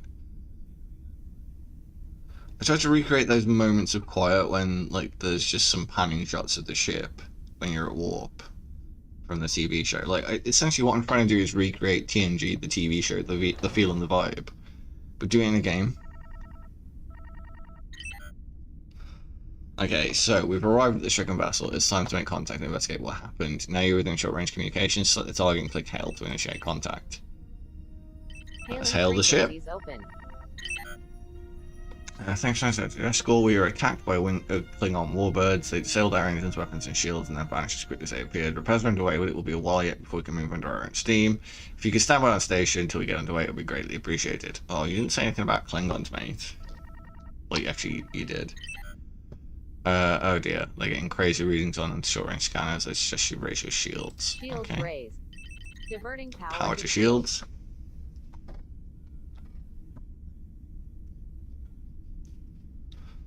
We're still closing on the Warning, air berth. multiple decloaking vessels detected nearby. We're getting. Oh, I can see him.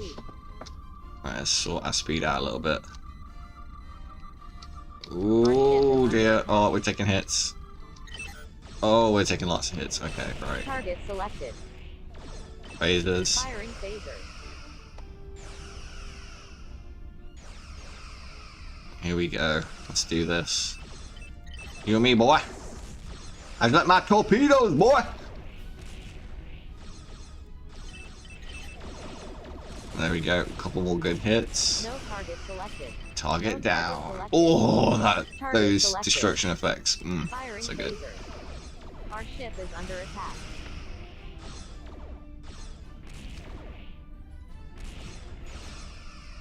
Well, there we go. Let's get a nice, good broadside on this fella. Right, you know what? I'm just going to put power to phasers because they're not even touching my shield.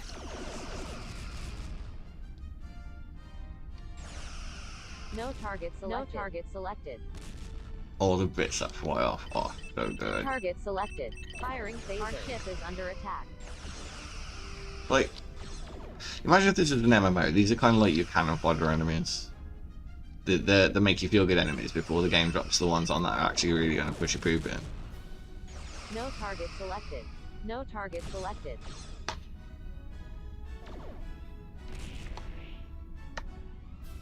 There he is. Target selected. Firing phasers.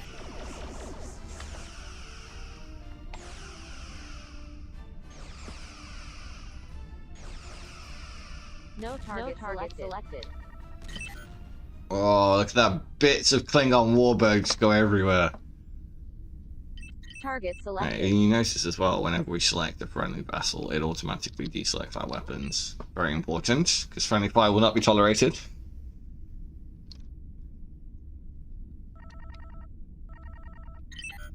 Slow to 1/4.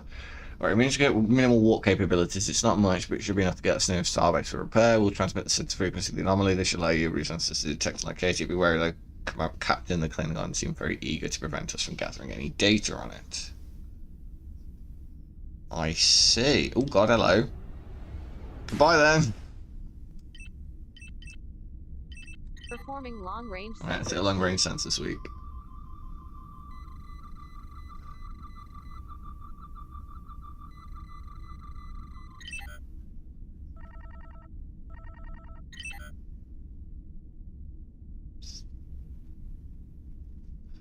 Right, so if you can't immediately see the results of your scan, it's worth checking stellar cartography. No target selected. There we go. So if we zoom in a bit, we can see we've got our target here. We can zoom out quite far to see stuff that isn't visible on screen. When things overlap, we can zoom in to address that a little bit. So we need to kind of like nose down, and it should be on our right side. So if we pan the camera to our right and nose down, well, there's the planet. Ah, there we go. Right then, let's warp on over there. Keeping my goddamn shields up though. Well, kind of like it's a small target to hit, so ooh, there we go. Right, spatial anomalies may be encountered. These are unknown spatial phenomena which often require different methods of investigation to resolve. If your vessel is equipped with the necessary equipment, codes, or frequencies, then performing a detailed scan once within range should reveal the information required. Other events might simply just trigger on disengaging warp.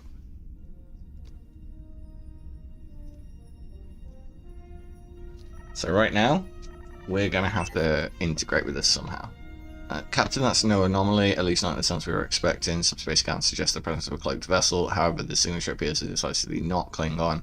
Spatial anomaly or not, it's the perfect real-world test for a close-range sensor sweep at the frequency the USS Donald obtained. Performing detailed sensor sweep. Well, let's do that then.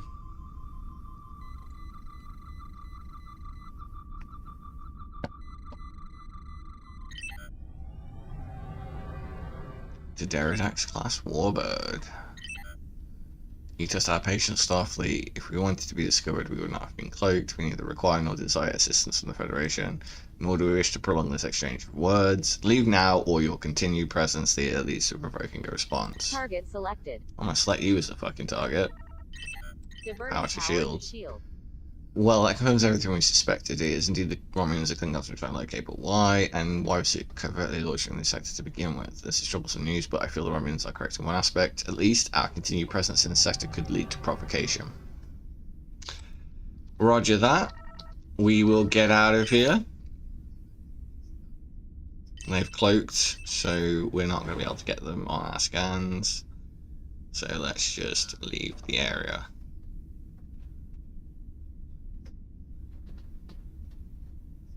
Alright, we need to return to Starbase, so let's find it on our long-range sensors.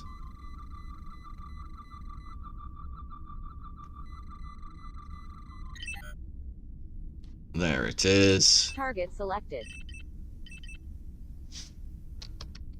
Let's maneuver to get it into view.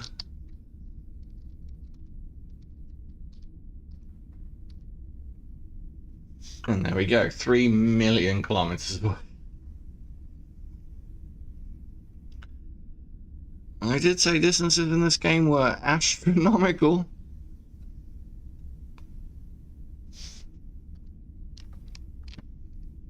While we're heading over there, we can have a quick look over at this bar over here with the impulse warp and phases. I think we need to add a bit of padding on these because these bars look a bit chonky compared to these fellas down. Oh god, I've missed it. Oh wait. Hey, we still managed to catch it. Alright. You've not been granted dock permission. Okay, sorry. Target selected. Hailing frequencies open. Let's hail the station. Can we see? Oh, we're on the dock side of it.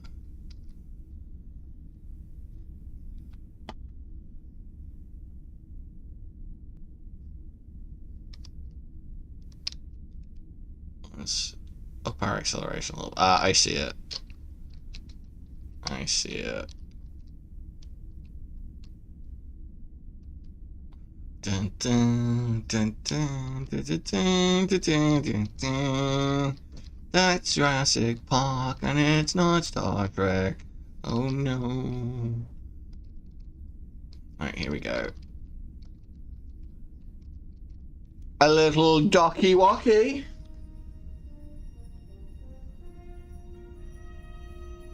Oh, that is beautiful. That is beautiful. Captain's log. After Can you believe this game took me 2 months to make? Like, honestly. During their investigation into the strange signal frequencies, we were successfully able to locate and identify a Romulan warbird and a cloak. Why the Klingons or Romulans are so interested in this sector, we have no idea. As a result, the USS Sac Royal has been tasked with patrolling the sector, conducting Alright then, now this is our introduction to free roam. Investigating any and all anomalous signals we encounter. I just hope we don't run into any more warbirds from either side.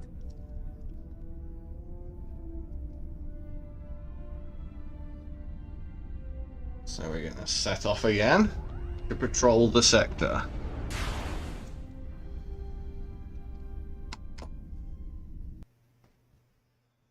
Right then, so here's our introduction to free roam. So you have no direct objectives other than seek out new life and new civilizations. When entering a new sector, it's advisable to start with a long-range sweep. This will reveal information about stellar bodies in your vicinity, as well as any signal sources at that location, as well as revealing the location of friendly stations, vessels, provided that IFF is still powered up and functional. Okay then, so we are on our own. The USS Ark Royal. So let's do a little long-range sensor swoop.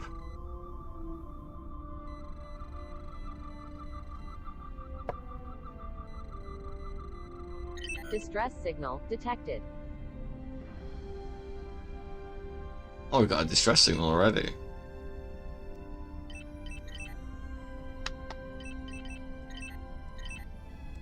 Ah, there we go. It's to our 5 o'clock.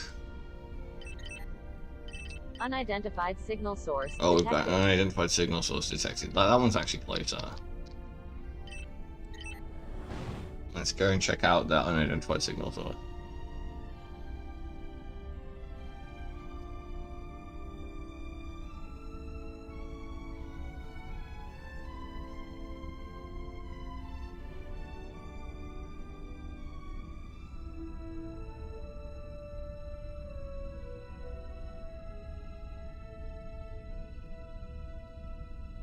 Warning, proximity alert, emergency warp disengage. Oh, we don't want to get too close to the star. Alright, so there's a signal source nearby. Just doing a long-range scan to pinpoint it. Performing long-range sensor sweep.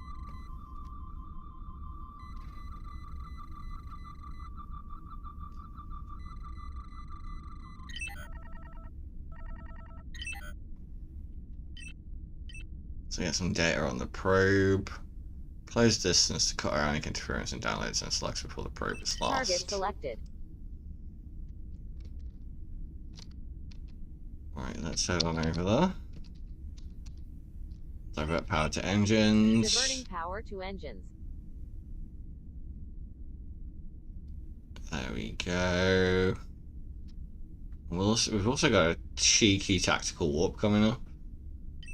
So I think we can just about skadoosh. Engaged.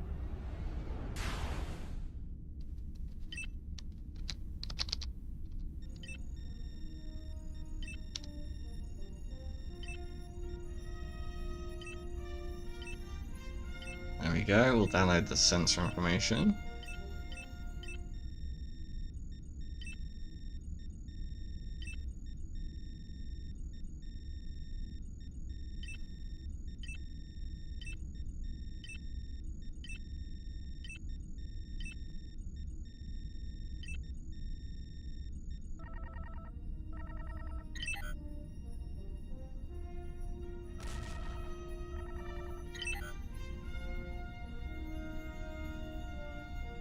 It wants us to continue to patrol.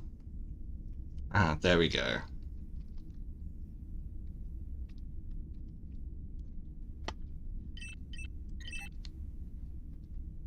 We'll go wait for our warp drive to get back online, and off we pop. Right, I'm gonna pop to the toilet while that's happening.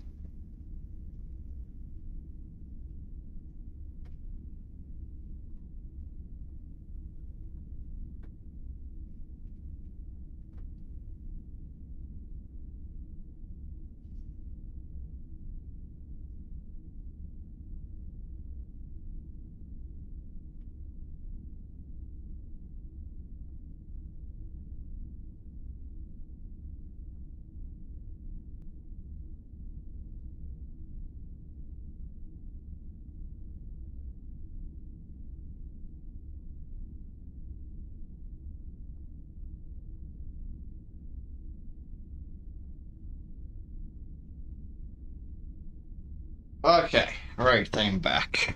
We're still a few 1,000 million kilometers out from the objective.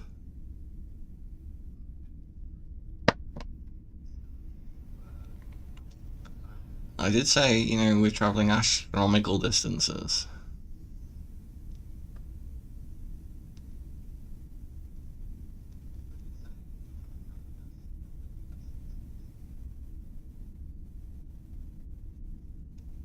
We should be docking there fairly certain, though. It's about a million, well, about 100,000 kilometers a second. So, you know, you can see here 37, 36, 35. It's basically take that as a second count for how quickly you're going to approach this particular place and how far away it is. But you can see it's getting bigger and bigger and bigger. Conversely, the huge sun we were just around is fucking tiny comparatively.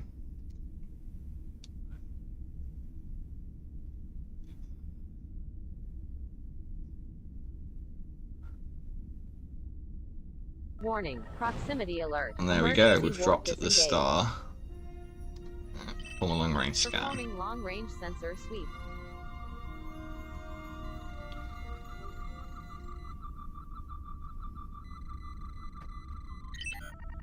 Oh, look at that. It happened to be just in the direction we were looking. That's not too far away either. I reckon we can get there without a tactical warp. Actually, a tactical warp would take us too far. So let's whack all the power to engines. Diverting power to engines. And head over there at max speed.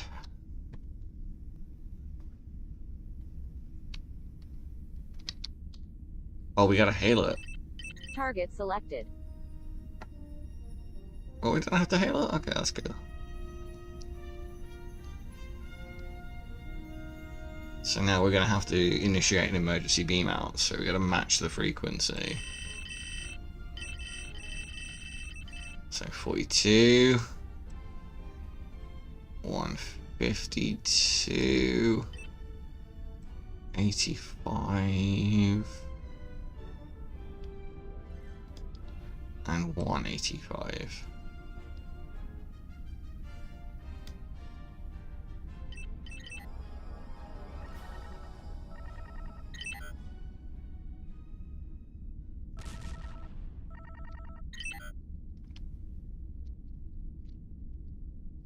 just for an example of the thermal damage, we're going to fly towards a star.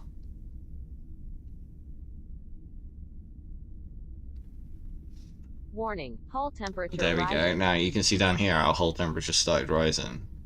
Once that goes above a certain amount, we're going to take Target damage. selected. So we're going to cruise warp towards this station. Warning, hull temperature rising.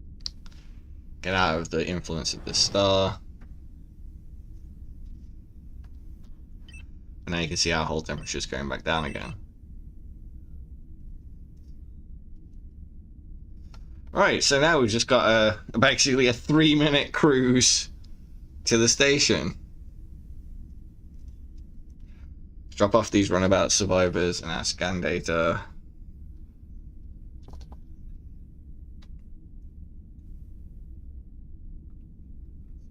So all we've really got to do is enjoy the ride.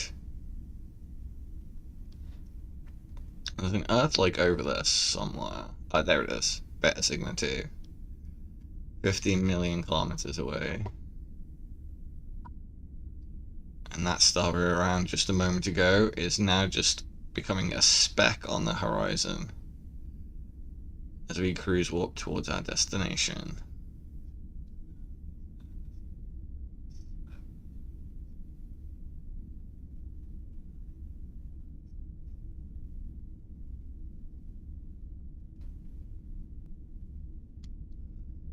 Yeah, feel free at this point to kick back, you know, get yourself a coffee, a cup of tea, bit of Drambuie, Jägermeister and Coke, whatever's your poison.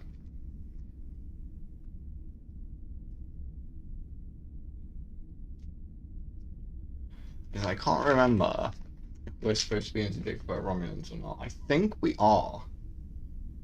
But we'll just have to wait and see if that actually happens.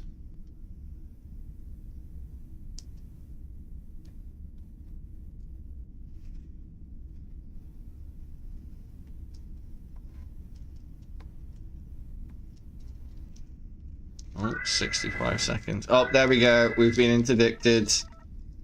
Oh dear.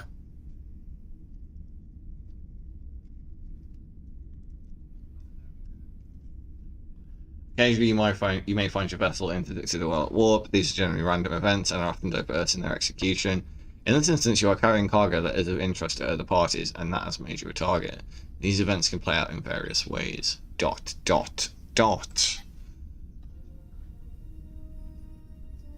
So here we go. A clearly cloaked Romulan warbird. You're under jurisdiction of the Romulan Empire. You have persons in your midst that have committed crimes against the Empire. We demand you surrender them to us at once to face tribunal. Failure to do so will result in the destruction of your vessel. Do you comply? We're going to negotiate with the Romulans. So let's do a little scanner thing. See if we can get him to decloak.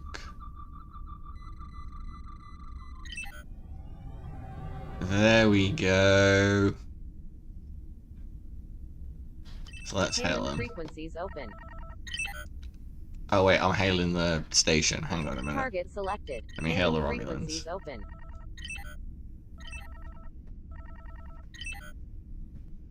You're harboring fugitives of the Romulan Empire. Turn them over to us at once, or we will exact judicial retribution on your entire vessel. Comply or be destroyed. Well, you know, I'd rather not do either, if at all possible. We can't negotiate with terrorist threats, but at the same time we can't endanger the lives of over 2,000 people for the lives of 2.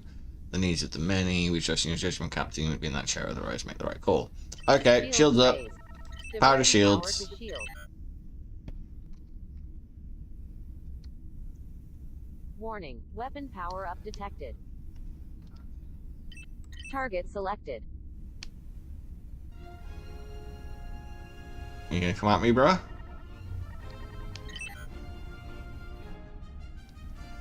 Are you gonna come at me though?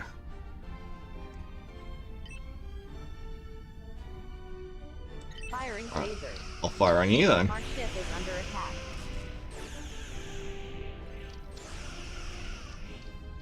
Oh, here we go. Warning. Weapon power Now this is a detected. fight. Let's put Diverting power to power weapons. weapon.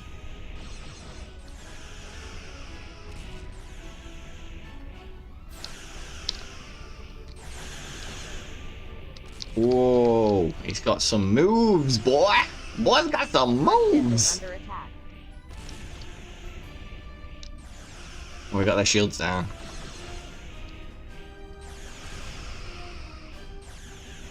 We got their shields down. Shields below 75%. Keep the pressure up. I think there's still some balancing No left to be target done. selected. Oh, he exploded.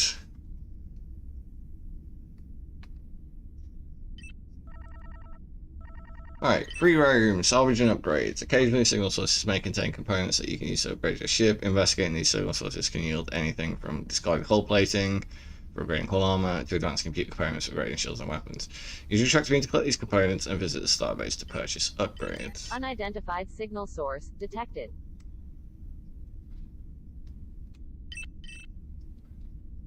Okay, where are you? Okay, there you are.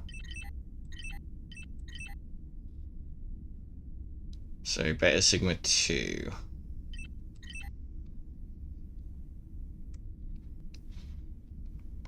Alright, there it is.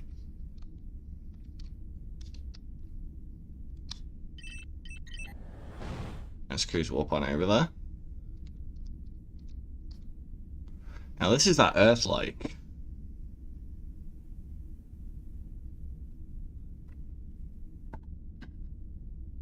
I think it's about 70 seconds to get there.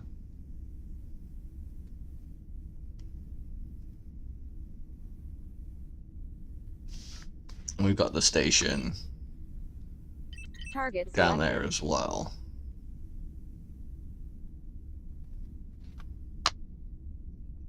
Just look how much space we're covering. We're traveling 1,000 kilometers a second. 1,000 kilometers a second. Like, just think about that. Like, the distances, like, that planet over there is 19 million kilometers away. That star is 20 million kilometers away. Like, the size of the distances in this game are just literally astronomical. See, the problem is that currently, the way I've got it set up, I've only just integrated salvageable components. So once we collect these salvageable components and go back to the space station, it's actually going to complete the game. Because this is currently the last level in the game so far. So I think what we'll do is, once I get here and demonstrate the components being salvaged, I'll restart the demo. Alright, here we go. Okay, we're going to drop out warp now. Warning. There we Proximity go. alert. Emergency warp disengaged. So now we're in orbit of this planet. The space station is 4 million kilometers away. So let's see if we can locate these salvageable components. So we'll do a little scan. There we go. Target selected. Multiple high-tech components present can be collected when close enough with the tractor beam. So there it is. So we'll have a little fly on over there. And let's stick the power to the Burning engine power so we to got a bit more engines. oomph. A bit more get up and go. There we go. We're chewing up those kilometers, so we're 16,000 kilometers away. I mean, all these things are like, this is like planetary scale. Like, that thing is literally huge. Like, all the distances in this, there's no fakery, there's no game developer trickery going on. This is all like literal distances using the Unreal units. Right, so sometimes objects will need to be recovered for whatever reason, can either be locked on by the transporter or if too unstable to be beamed aboard. In these instances, you'll be required to use the tractor beam. The tractor beam will activate automatically once you're within range of the target, but will require you to manually position your vessel with the aft pointed towards the target. So basically, what we've got to do now is we've got to just kind of manipulate our ship so the booty is toward... No. I bet I've done a fuck up in the collision somewhere, haven't I? Because this was working a few minutes ago. And now it's not. That's somewhat annoying.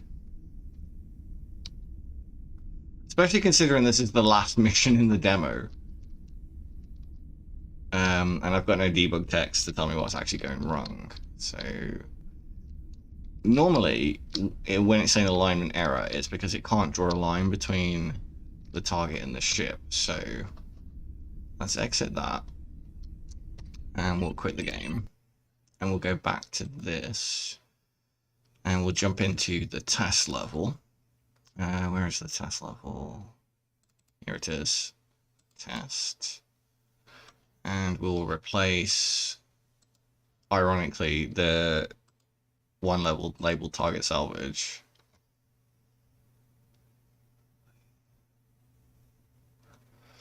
And we'll go into our targets. And we'll get our salvage.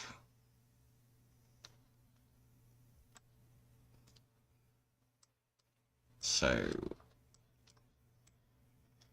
alright, on the event tick, we are casting to flight, we're doing that, and then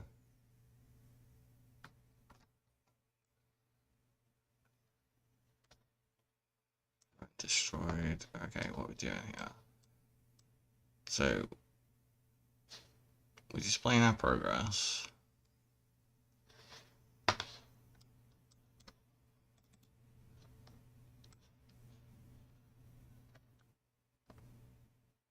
Line tracing by channel.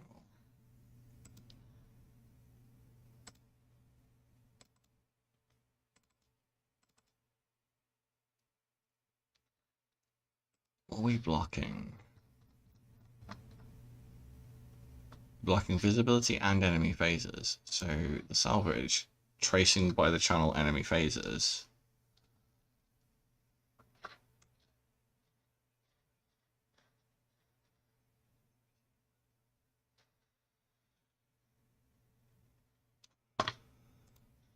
Okay, let's replace that with a salvage target.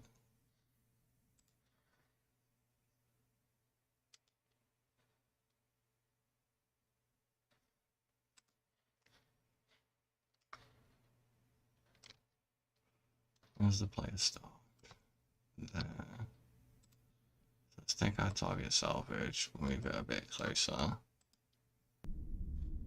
Performing long-range sensor. We'll do a long-range sensor sweep.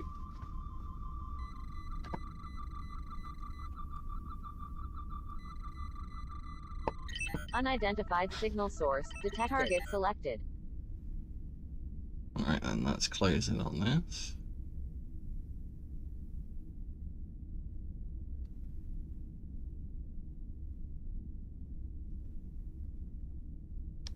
Distress signal detected.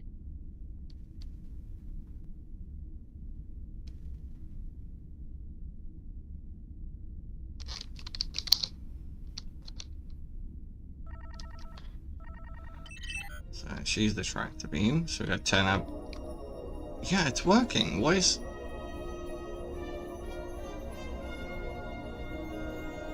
that working now and it wasn't working a minute ago?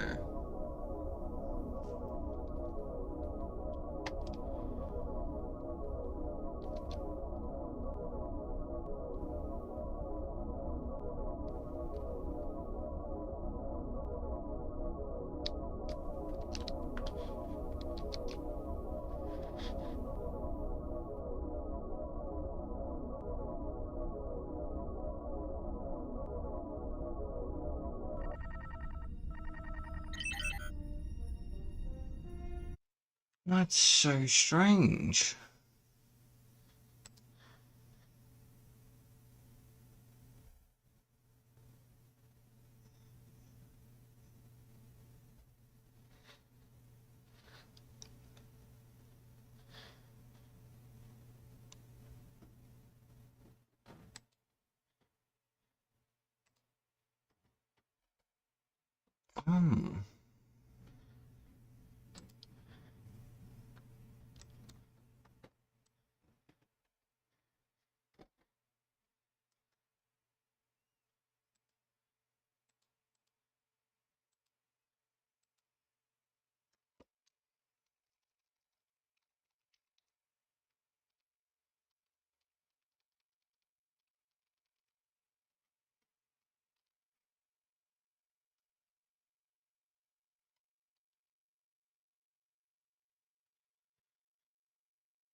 Why have you guys got collision enabled? But you're set to ignore everything.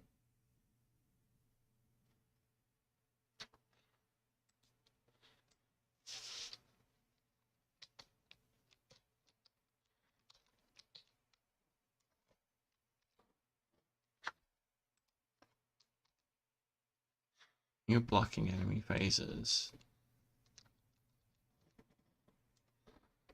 That's all set up correctly. I don't understand why it's not working in the game. Let's go to the levels. I'll go to space 2.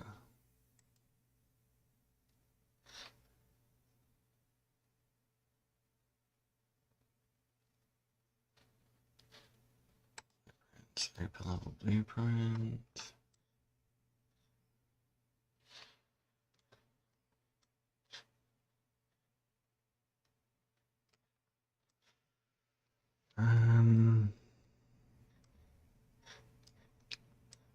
Let's put a sequence in here.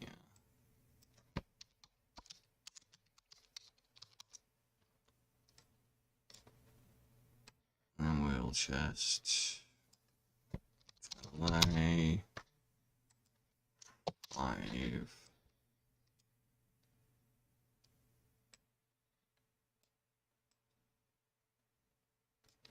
Clear validate timer. Alright, so now after 5 seconds, that planet should come up. Unidentified signal source detected.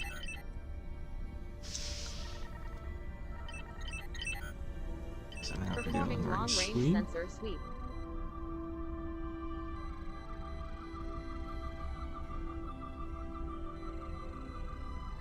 Distress signal detected. There we go. Salvageable components detected.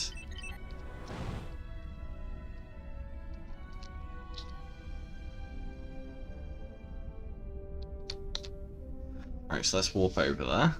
Unidentified signal source detected.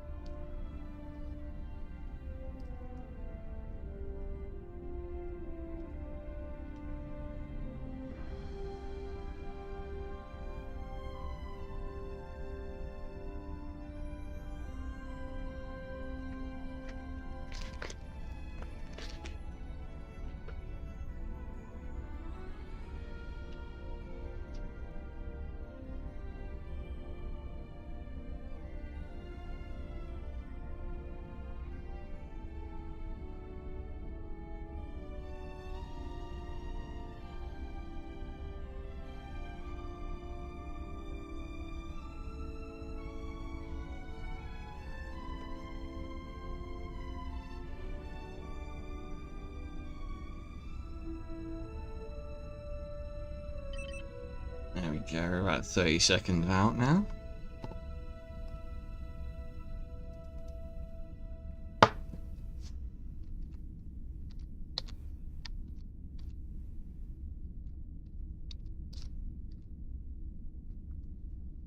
We got quite some distance from the planets and stars in the system.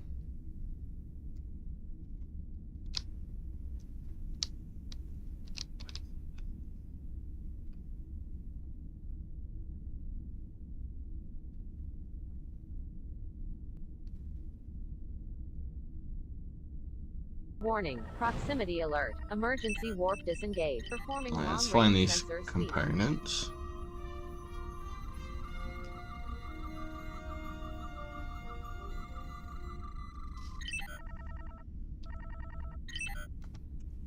Target selected. Oh, they are quite a ways away. Diverting power to engines. Alright, let's head over there full tilt.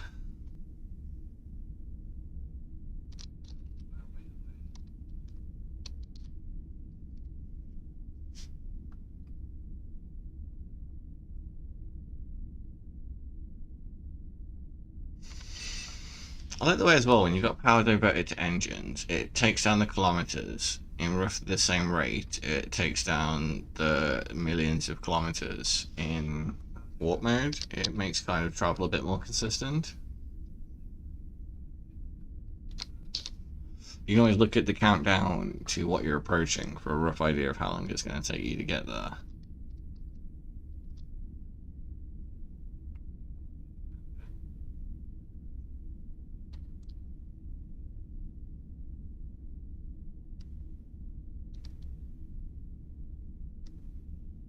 So we're inbound on these salvageable components right now.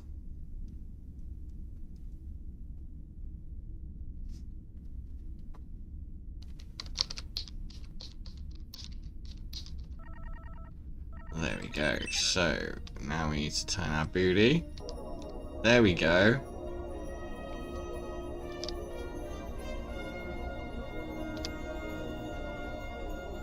Shields raised. Shields down. Ah, we need our shields down. That's what fucked it up. Raised. Shields down.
Right, okay.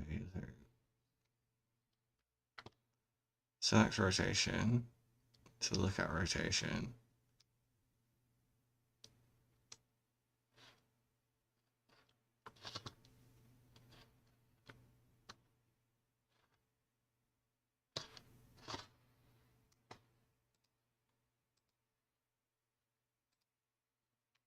Well, it's 99.9% of the way there. And I think I've gone on for long enough for one night, so I'm going to leave it there. We'll figure out the tractor beaming issue tomorrow. But I will make that adjustment that you need to have your shields down to initiate it. So, for the time being, we'll leave it there, and I'll see you all next time.